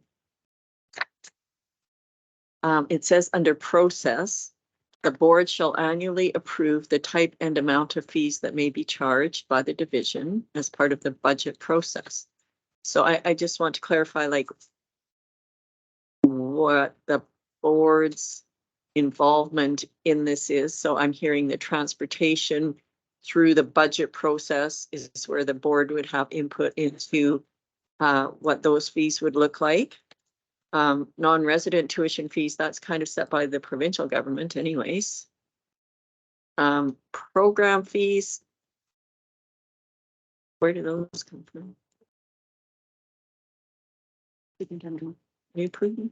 So the pre-kindergarten, as you know, pre-kindergarten, kindergarten, those children, they're not considered students. So we have more flexibility with those fees. They've always been cost recovery. Across the division, they have been all over the place. So some schools had charged more. So we've spent a lot of time looking across our schools. And John has worked very closely with our schools, looking at what are we charging for pre-kindergarten and kindergarten and why? Because we want to be responsive to our parents. But again, in the Education Act, they have to be of a certain age. Parents don't have to send their kids to kindergarten. There's flexibility there. So it is different for kindergarten and pre-K. But we feel that it is very important that we have a standard across the division. So I don't have one school charging more than another. So we've worked very hard. And we also wanted them in one place. And so before it kind of lived in the pre-K world and didn't really go out in one spot. That's why you didn't see it before. The dual credit and adult tuition fee, they would have only changed if the AP changed, like we would have changed the AP and that fee. Those also, it's the dual credit, and again, there's explanation on that as to why we had that fee, and it's more about the administrative piece of enrolling kids in the dual credit. For the adult tuition fees, you know, we don't have a lot of adult students in taking courses with us, but when they do, we're not, you know, as you know, the funding changes for what their age is, and so, but we wanted it in one spot instead of having a separate AP. So is the board involved in approving any of those fees, and would that also be through the budget system? Superintendent. Yes, and you have approved. So you already approved the transportation fee schedule. Yeah. It was just living in a different spot. I think she's asking about the program fees, the program. So the program fees, the ones it's going to be asking at your policy, if you go to that one, what it is asking the approval of, and again, this is an AP, so pending what the board decides for the policy, that for those fees that we're asking that the fee get, sorry, I'm just scrolling down to that part of the agenda.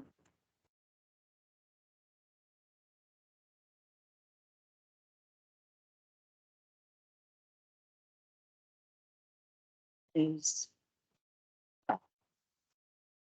it's going to be discussed in 10.4. So that piece, I would ask Trustee Murray if you could wait, because that policy is now yours, because this is the admin procedure. So if you wait until 10.4, that is where the board can have a fulsome discussion on the fees that the board approves. Sure. Okay. Thank you. Okay, 7.12 Administrative Procedure 580 Non-Resident Non-Attendance Area Student Transportation. Superintendent Warren. Donna Warren, Superintendent. So AP 580, again, that we have rescinded AP 580. And as you know, or you might not be aware, but it's in the report, that it had been talked about that there was going to be the transfer of student transportation funding, the parent declaration form. And just to remind the board that prior to the government announcing parent choice, and that the parents just had to fill out this form and submit it to the school division they were choosing to attend. Prior to that, there had to be an agreement with boards because they were for that transfer of the transportation funding. Because that has now been implemented, it takes this away. And now we're governed by legislation. It's clear in the Education Act. So you are in the Education Act, school boards are not obligated to provide transportation services to students that are not inside our boundary. So if they're not in Sturgeon County, we're not obligated to. It's very clearly laid out in the Education Act. So this is redundant. So there's no more need for this AP.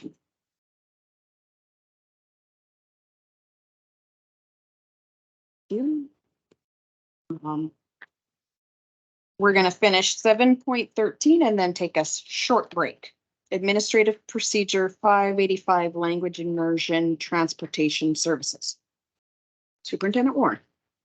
Again, there's a lot of background there for your information, but this AP is no longer needed. So there was no cost to this. It was dollars in and out. This is around transportation. Language immersion agreements are made between divisions if you don't have a program. It's around French immersion. And so on a positive note, as you remember, the board had made previous decisions, et cetera. There were students that were grandfathered, but there's no more need because we've now extended French language arts and études sociales into the high school. So we actually have immersion programming, French immersion programming through into high school. So there is no more need and there are no more grandfathered students. And so admin is rescinding this AP. Okay, so it is 10:57. I'm going to break for 10 minutes.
Okay, welcome back. We are going to go into section 8, reports from trustees and standing committees.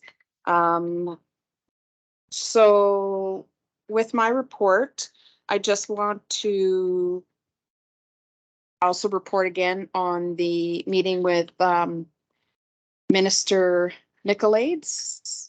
Nicolaides. Lovely gentleman. So back on July 14th, I sent an email to all trustees for input into the meeting that had originally was scheduled for July 25th and then was moved to July 27th. I got feedback from trustee Briggs and then took some of the topics that were discussed around the table. I sent you out a detailed summary of the meeting on July 28th. And with more detail, but the highlights that I'll provide here in the public forum, we met at the minister's office. The minister's office had invited Honorable Shane Getson, who attended virtually, and MLA Honorable Dale Nally, who sent his regrets. The topics that we discussed, that we appreciated the new funding for transportation of our students within the 2.4 kilometers, because we had been transporting students. We had advocated for that, and so we were heard. So, and we were doing that due to the safety concerns that we had for not having safe walking or traveling routes to our schools. We talked about the teacher conduct and competency and the strong platform for accountability. We talked about the town of Legal and public education and the stabilization fund. I also attended the town of Gibbons public meeting on the new South development. So they had received approval from the minister of the South access into town. So there's, I don't have as nice presentation like Evan did. There's going to be 3 accesses on the south that they've actually are making 2 new approaches onto the highway. The third is a township road. Yeah, so that's where we're at with that. And that was my summer. Trustee Briggs. I had a meeting at the end of June with the town of Bon Accord with about safety concerns for 54th Ave, which is some residents of Sturgeon County have brought concerns of the gravel road and the brushing that needs to be done going onto Lily Lake Road. Had a meeting with the town of Bon Accord at that time at the end of June, and then a follow-up meeting was on August 14th with the town of Bon Accord, Sturgeon County, Sturgeon Public Schools, and the Honorable Dale Nally with the concerns. And he does see the safety concerns, and it's kind of, the ball is in their court right at the moment, looking for a letter of support from Sturgeon County. And I guess we'll see what happens. Trustee Dwyer. Yeah, just joint meeting school 3. Sorry, Joe Dwyer, Ward 3, was the retreat. But I just wanted to give a little bit of report on Rotary, because it's changed quite drastically over the last 4 to 5 months. We've gotten a lady that was, our student thing had fallen off a little bit. And we've gotten a lady that was with the Stoy Plain group that's transferred over to us, and she's right into student programs with the Rotary. So just a couple things, and I'll do a better report on this in the future, a little bit more detailed. But we've sent over the summer months 3 students in our area from high school type level to leadership courses, 1 in Winnipeg, 1 at Nackerman, and 1, I don't know where the other one was, but the other one was leadership around, one of them was leadership around human rights, and then the other 2 were just basically leadership type weeks training. So that's really good, and they're working with, we're working with the high schools to start up an interact group, leadership group with students. Again, they have those in all the Rotary areas. And we're also moving back into the exchange program, which would exchange a student all worldwide. So the Morinville Sturgeon Rotary used to do that quite a bit. It's gone away for about 4 to 5 years, and now it's going to come back. And the last place that someone went to was, I believe, Holland. So, and then there's some Expo ones and a few others from around the world. And they come and present to Rotary, and it's unbelievable. So through this Interact group that we're trying and we're going to work with the high schools. And another thing for Jim's sake that I brought up was we give a scholarship out to, well, actually Morinville High and Sturgeon.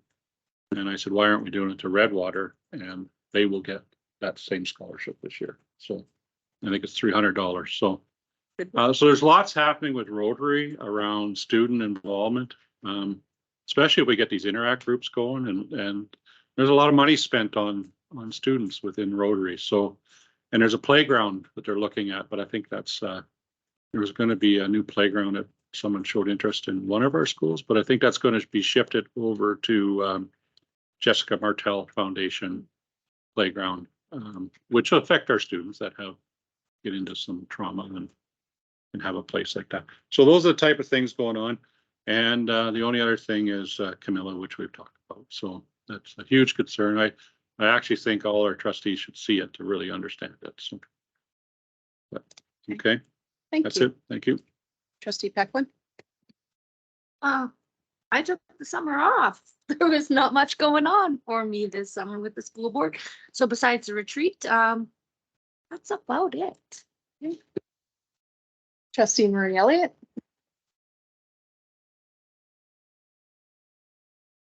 Marie Elliott, Ward 4. Nothing to report besides the retreat. There was a PSBAA meeting I did not attend. However, I will fill in on that at that time. Thank you. Trustee Marie Elliott? I mean, Wayne Clay? You guys can't sit behind one of them. Okay. I just like to note I'm not the only one. No, and I feel that this might be payback for Monday, but that's okay. I don't have much to report other than I started reading through the 5 dysfunctions of teams. So there be a couple of us at the table who've gone through it. Pretty interesting. Can apply to a lot of parts of your life. Maybe children. That's it. Thank you. Trustee Buga. Stacey Buga, Ward 5. Yeah, for the summer, not a lot of meetings or anything other than the PD here at the end. I did take a free course through U of A that was energy transitions in the 21st century. It was a 6-week program. It was really, really interesting to see the trends globally, whether, you know, coal, oil, and gas. We're looking at blue hydrogen and how that comes into play, which is really relevant in our area and the focus on it. And some of the pitfalls and some of the things that are holding up our global economy as well as our local economy when it comes to transition of energy. So if anybody's interested, I'm happy to share what's in there, or if you're interested, it's a free course. It's all online. And I'm going to say it out loud so that I'm held accountable. I will continue to learn French, and by the end of the year, I will speak to my French immersion students in our division en français. So it's out loud. It has to happen now. All right. Well, thank you. Advocacy, none of our advocacy, audit, finance and human resources, building and maintenance, policy committee, transportation committee. Nobody met over the summer, so we're just going to fly through those as done. Alberta School Board Association. Janine. Steve Pequin. We didn't have any of those in the summer either, so I have nothing to report, and I'm not even quite sure when the next one is. Maybe the end of September, probably. Okay, thank you. Public School Board Association of Alberta, Trustee Marie Elliott. There was a meeting in August, which I was unable to attend because it was way down in Medicine Hat. However, I do have some notes from that. One thing that is interesting is they have announced that they will be offering web-based courses for trustees, and they will be launching that at the PSBAA Fall Conference and Annual General Meeting. There are 21 modules, and if anyone wants to look at them, I think it's in the summary that was sent out to everybody. So that should be interesting. I'm not sure if there's going to be a fee for that or not, but I believe it's based on the Ontario version of what they offer their trustees. There has been a budget video posted to the website. If anyone is having trouble accessing it, it's a 20-minute video. It's always really good. It's very clear, very transparent. This is where we get our money. This is where we spend our money. They had a reminder that belonging to this organization is an investment, not just an expense. The budget will be presented for voting at the AGM in the fall. The fiscal year is January to December, and they align their budget with the priorities. And it's also important that they have a balanced budget. They've had no increases since 2019, and they are asking for an increase of 5%, which translates to $30,000 province-wide for all of our members. There have been a lot of questions about why we charge for our council meetings and the zone, or other organizations that have zone meetings might not charge for them. And some of the answers there are that the membership fees are quite different. We pay a lot more for other organizations than for this one. That boards do pay a zone membership fee for some organizations. PSBAA has to cover the cost of the meetings, which is one of the biggest costs is audio, visual, and technology. And this organization does offer outstanding PDs. So those are the reasons why there are costs associated with the council meetings.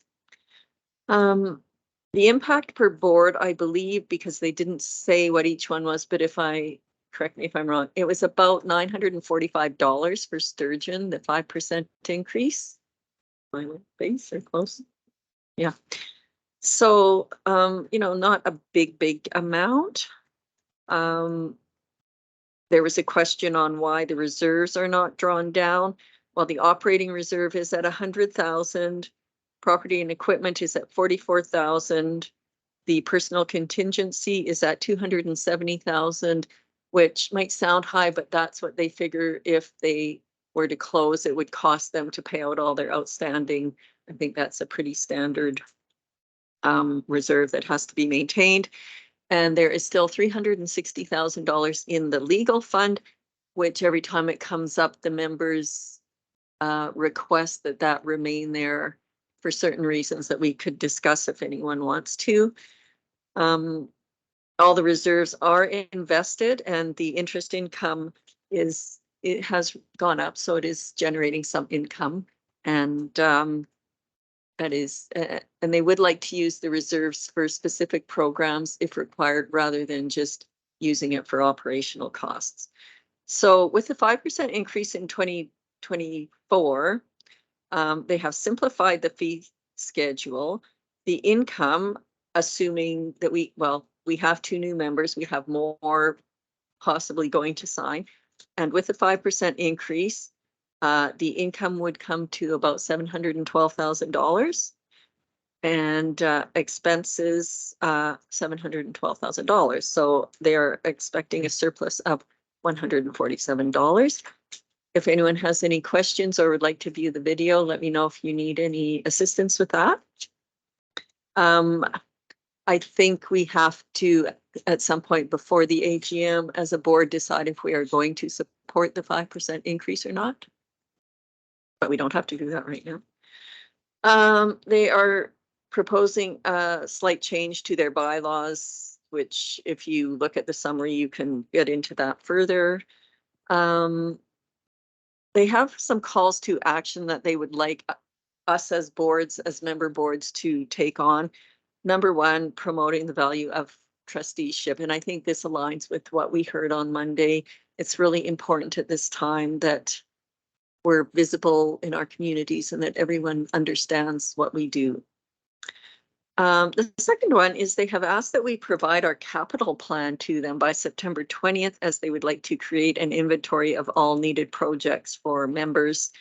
And they would use that in their advocacy efforts with the Minister of Education. So I'm not sure what people feel about that. I mean, I know it's a public document anyway. Not sure if anyone wants to think about that. We'll have further discussions. They would also like us to look at the standards of education, which was amended in 2004. So this is a 16-page document. And they're going to focus on this in the November council meeting with the question of, at a governance level, how are your boards responding to the diversity of student learning while being accountable to the standards of this government document? And I'd be happy to work with whoever on preparing something, because I think in this area we do an amazing job. So this is the type of thing that other boards would love to hear some of our successes, and we can also share some challenges, and maybe other boards can let us know what they're doing. This is one of the great things that happens at these meetings. And another ask they have here, and this one's a little longer, 33 pages, is they have included all of the mandate letters from that went from the new from the premier to the new ministers for education, of course, but also advanced education, affordability and utilities, children and family services, health, Indigenous relations, jobs, economy and trade, mental health and addictions, seniors, community and social services, transportation and economic corridors, and also Treasury Board and finance. So these are pretty much all of the mandate letters that would affect us in any way, shape or form. And being a very involved organization, they are wondering if we can see anything that is omitted in any of these mandate letters, or that we have comments on in any of these mandate letters, and they would be happy, of course, to advocate these comments on our behalf. So I think that's basically it. So we do have some work ahead of us there if anyone is interested. And any questions or comments?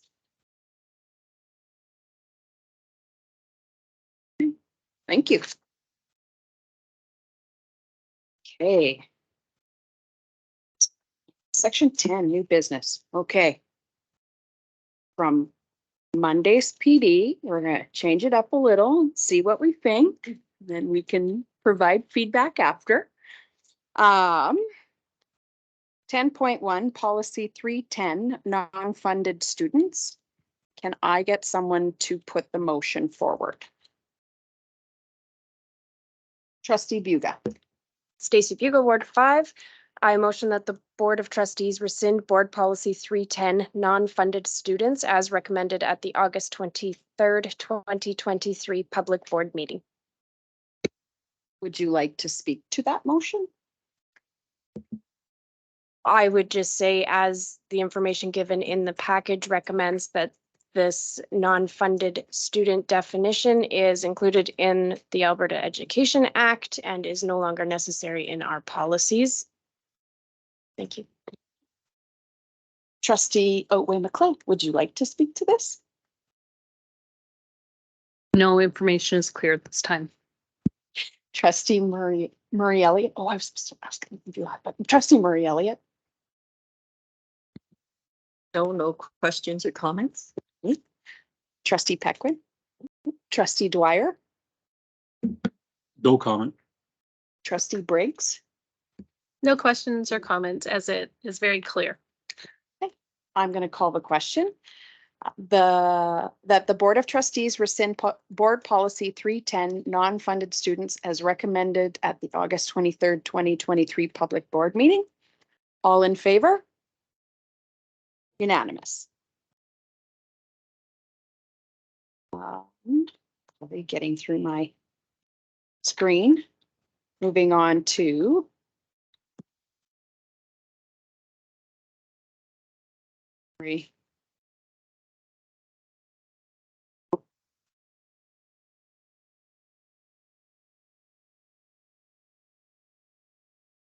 policy 410 fees. Can I have someone put the motion forward? Trustee Pequin.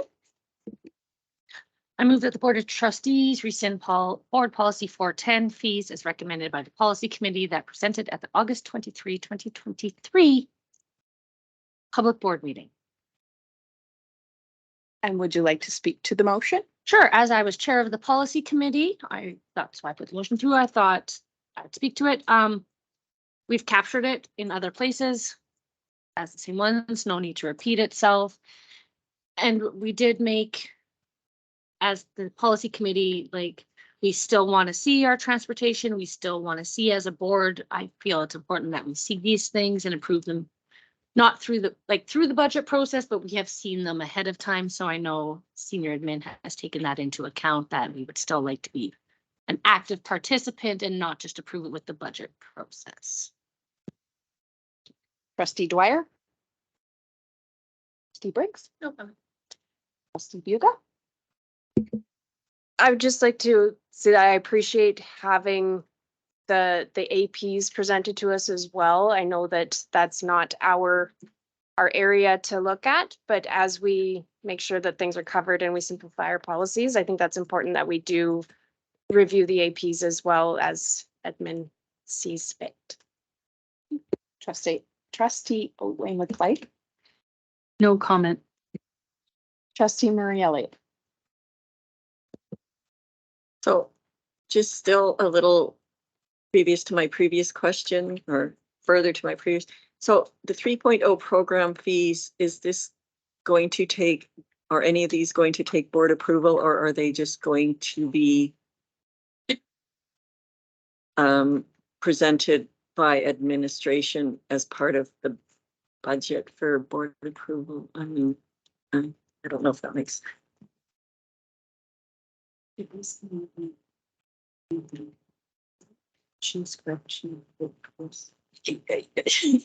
Yeah, so the next policy that we're going to look at okay, so I'm has getting it. the fee schedule. Yeah. And so, no, thank you, Janine, for encapsulating how we discuss this at policy, and no further comments or questions. Thank you. All right, then I am going to call the question that the Board of Trustees rescind Board Policy 410 fees as recommended by the Policy Committee and presented at the August 23, 2023 Public Board meeting. All in favor? Unanimous. Okay, moving on to 10.4 Administrative Procedure. Oh, or sorry, 10.3 Policy 500 Student Transportation Services. And I get someone to make the motion. Trustee Otway McLeod. I move that the Board of Trustees approve the revised Board Policy 500 Student Transportation Services as recommended by the Policy Committee and presented at the August 23, 2023 Public Board meeting. Would you like to speak to this? No. Trustee Murray Elliott. I think on the transportation piece, no questions or comments. Okay, Trustee Pequin. Yeah, so the outside boundary rider may be provided with transportation service, blah, blah, blah. If the declaration form is prior to October 31st, but doesn't our funding have to be in by September 30th? So I'm just wondering if those dates are legislated or how that's working. Superintendent Warren. Thank you, Trustee Pequin, and it's a great question. The reason that that bullet is in red is because when the Policy Committee did review this, we didn't have the form, so we didn't know the deadline. So that date, October 31st, is actually the government's deadline. Again, we have to submit as a school board by the end of September for transportation. The declaration form sits outside. So we could submit that parent. I'm going to make an assumption again that you'd have to ask Alberta Ed at this point because it'll be new for them. So we put our numbers in the end of September. A parent is with us. They have to do the form. I'm going to just assume they're giving them more time to get the form in because the student's with us. So then they would do the verification. If they're not ours, then they would need Alberta Ed to give us our funding, would need that verification. As for why it's not the end of September, that is the government's decision. So the form is October 31st, but our deadline to submit for transportation is the end of September. And that is updated information since the policy committee because we didn't have the date. Trustee Beckman. So if we gain kids, we potentially might not get funded for them on our bus routes. Or it's new, I get, we don't know how it's gonna work, so. No, it's a good question. It's no different than that September 30th is a very important deadline. Yes, if the student is not bum in seat, right, we may not get funding for them. So that's why the transportation is at the end of the month also. I am just thinking the reason that this deadline is different is because the requirements for the school division, our enrollment numbers are due by October 5th, roughly after it's based on September 30th count. Our transportation numbers have to be in by that time. But I believe it's that if we were to say to the parent, FYI, we need this form signed, right, gives them time to do the form. So that's the difference. It's our deadlines versus the parent's form has to be in by a certain deadline. Trustee Dwyer, No comment. Trustee Briggs. Trustee Otway McClay. Just, Shauna, I know that you said this 3 different ways, but I just want to know that I'm right or clear at least. We can receive education funding for a student up until September 30th.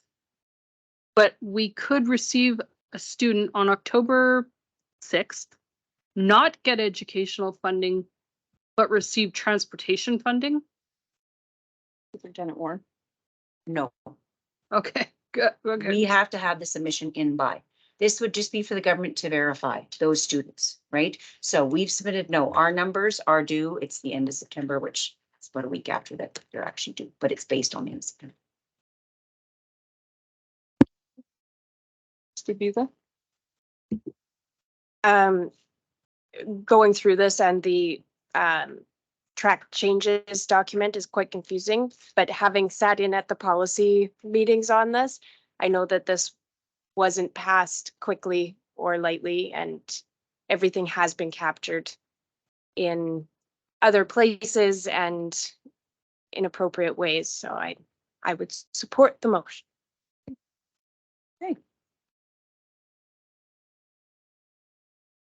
I'm going to call the question. That the Board of Trustees approve the revised Board Policy 500 Student Transportation Services as recommended by the Policy Committee and presented at the August 23, 2023 Public Board meeting. All in favor? Unanimous. Okay, now 10.4.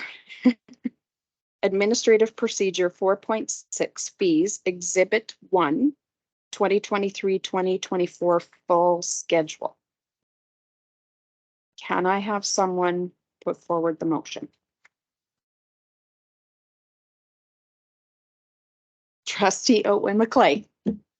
I can't stand a quiet room. I move that the Board of Trustees approve the 23-24 fee schedule as presented in AP 464.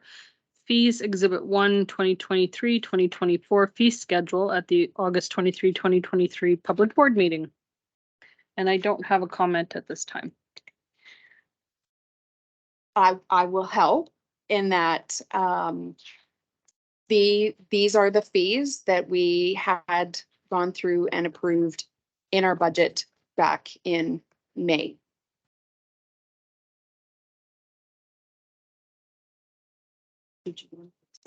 Except for 2, which are, I'm going to ask Superintendent Warren to speak to it.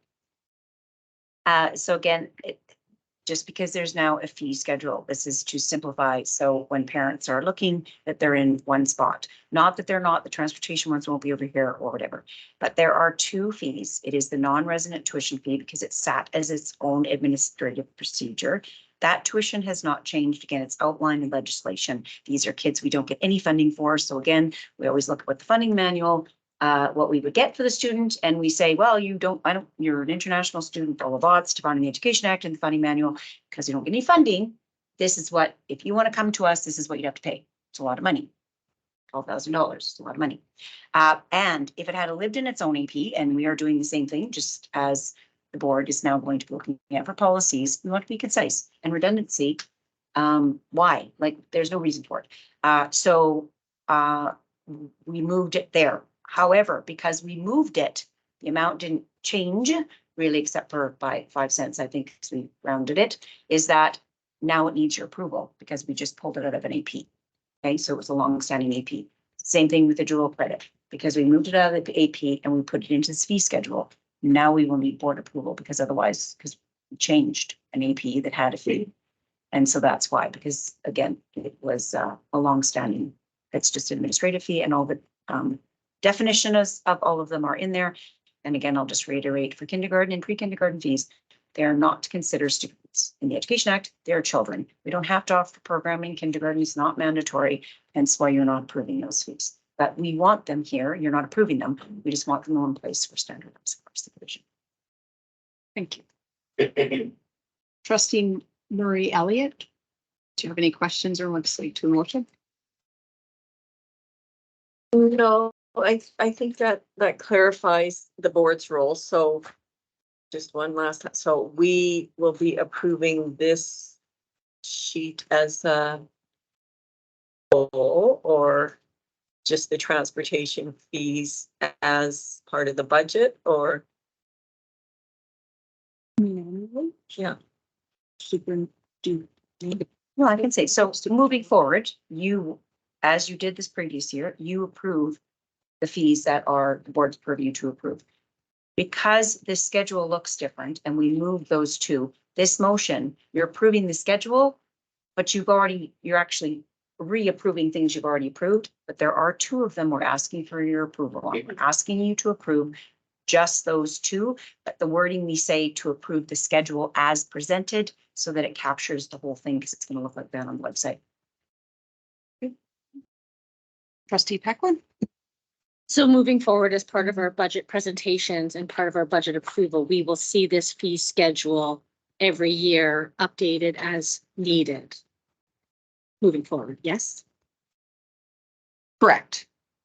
Oh, Superintendent Warren. And I ask trustees, please look at the very carefully. It was there for you provided. Look at AP, please, the new one, 464, because it talks about the requirements of the principal to present the budget to school council, etc.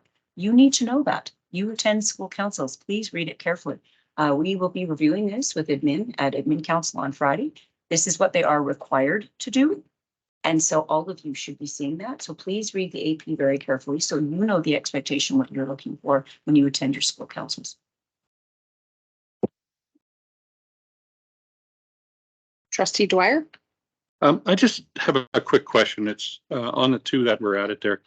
On an international or out of province student with 12,000, just for curiosity, if the Rotary was to do an exchange program with someone in Brazil, one of our students go there and one come here, they would have to, there'd be an additional 12,000? No, and it's a great question, Trustee Dwyer. Those exchange programs been around forever. I wasn't Rotary, but I did that exchange program. No, and they're clearly outlined in the funding manual, et cetera. So exchange programs, no. And it's the same thing if you read, the definition for non-resident students.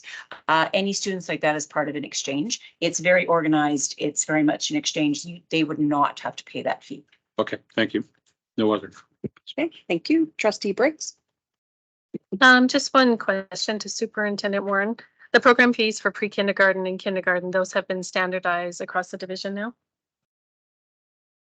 Yes, they have. And that was a long time in work. We've been doing that over the last 4 years, probably 4 to 5, because even when, and I know that Ms. Kike sitting at the table had started that discussion because we were just noticing discrepancies. And so we really started to spend some time to really dig into that. And so we got input from a lot of people. This has not been just one person. It was actually pushing back on, you know, why are we asking this? And then what should the general, what are we expecting of families? And then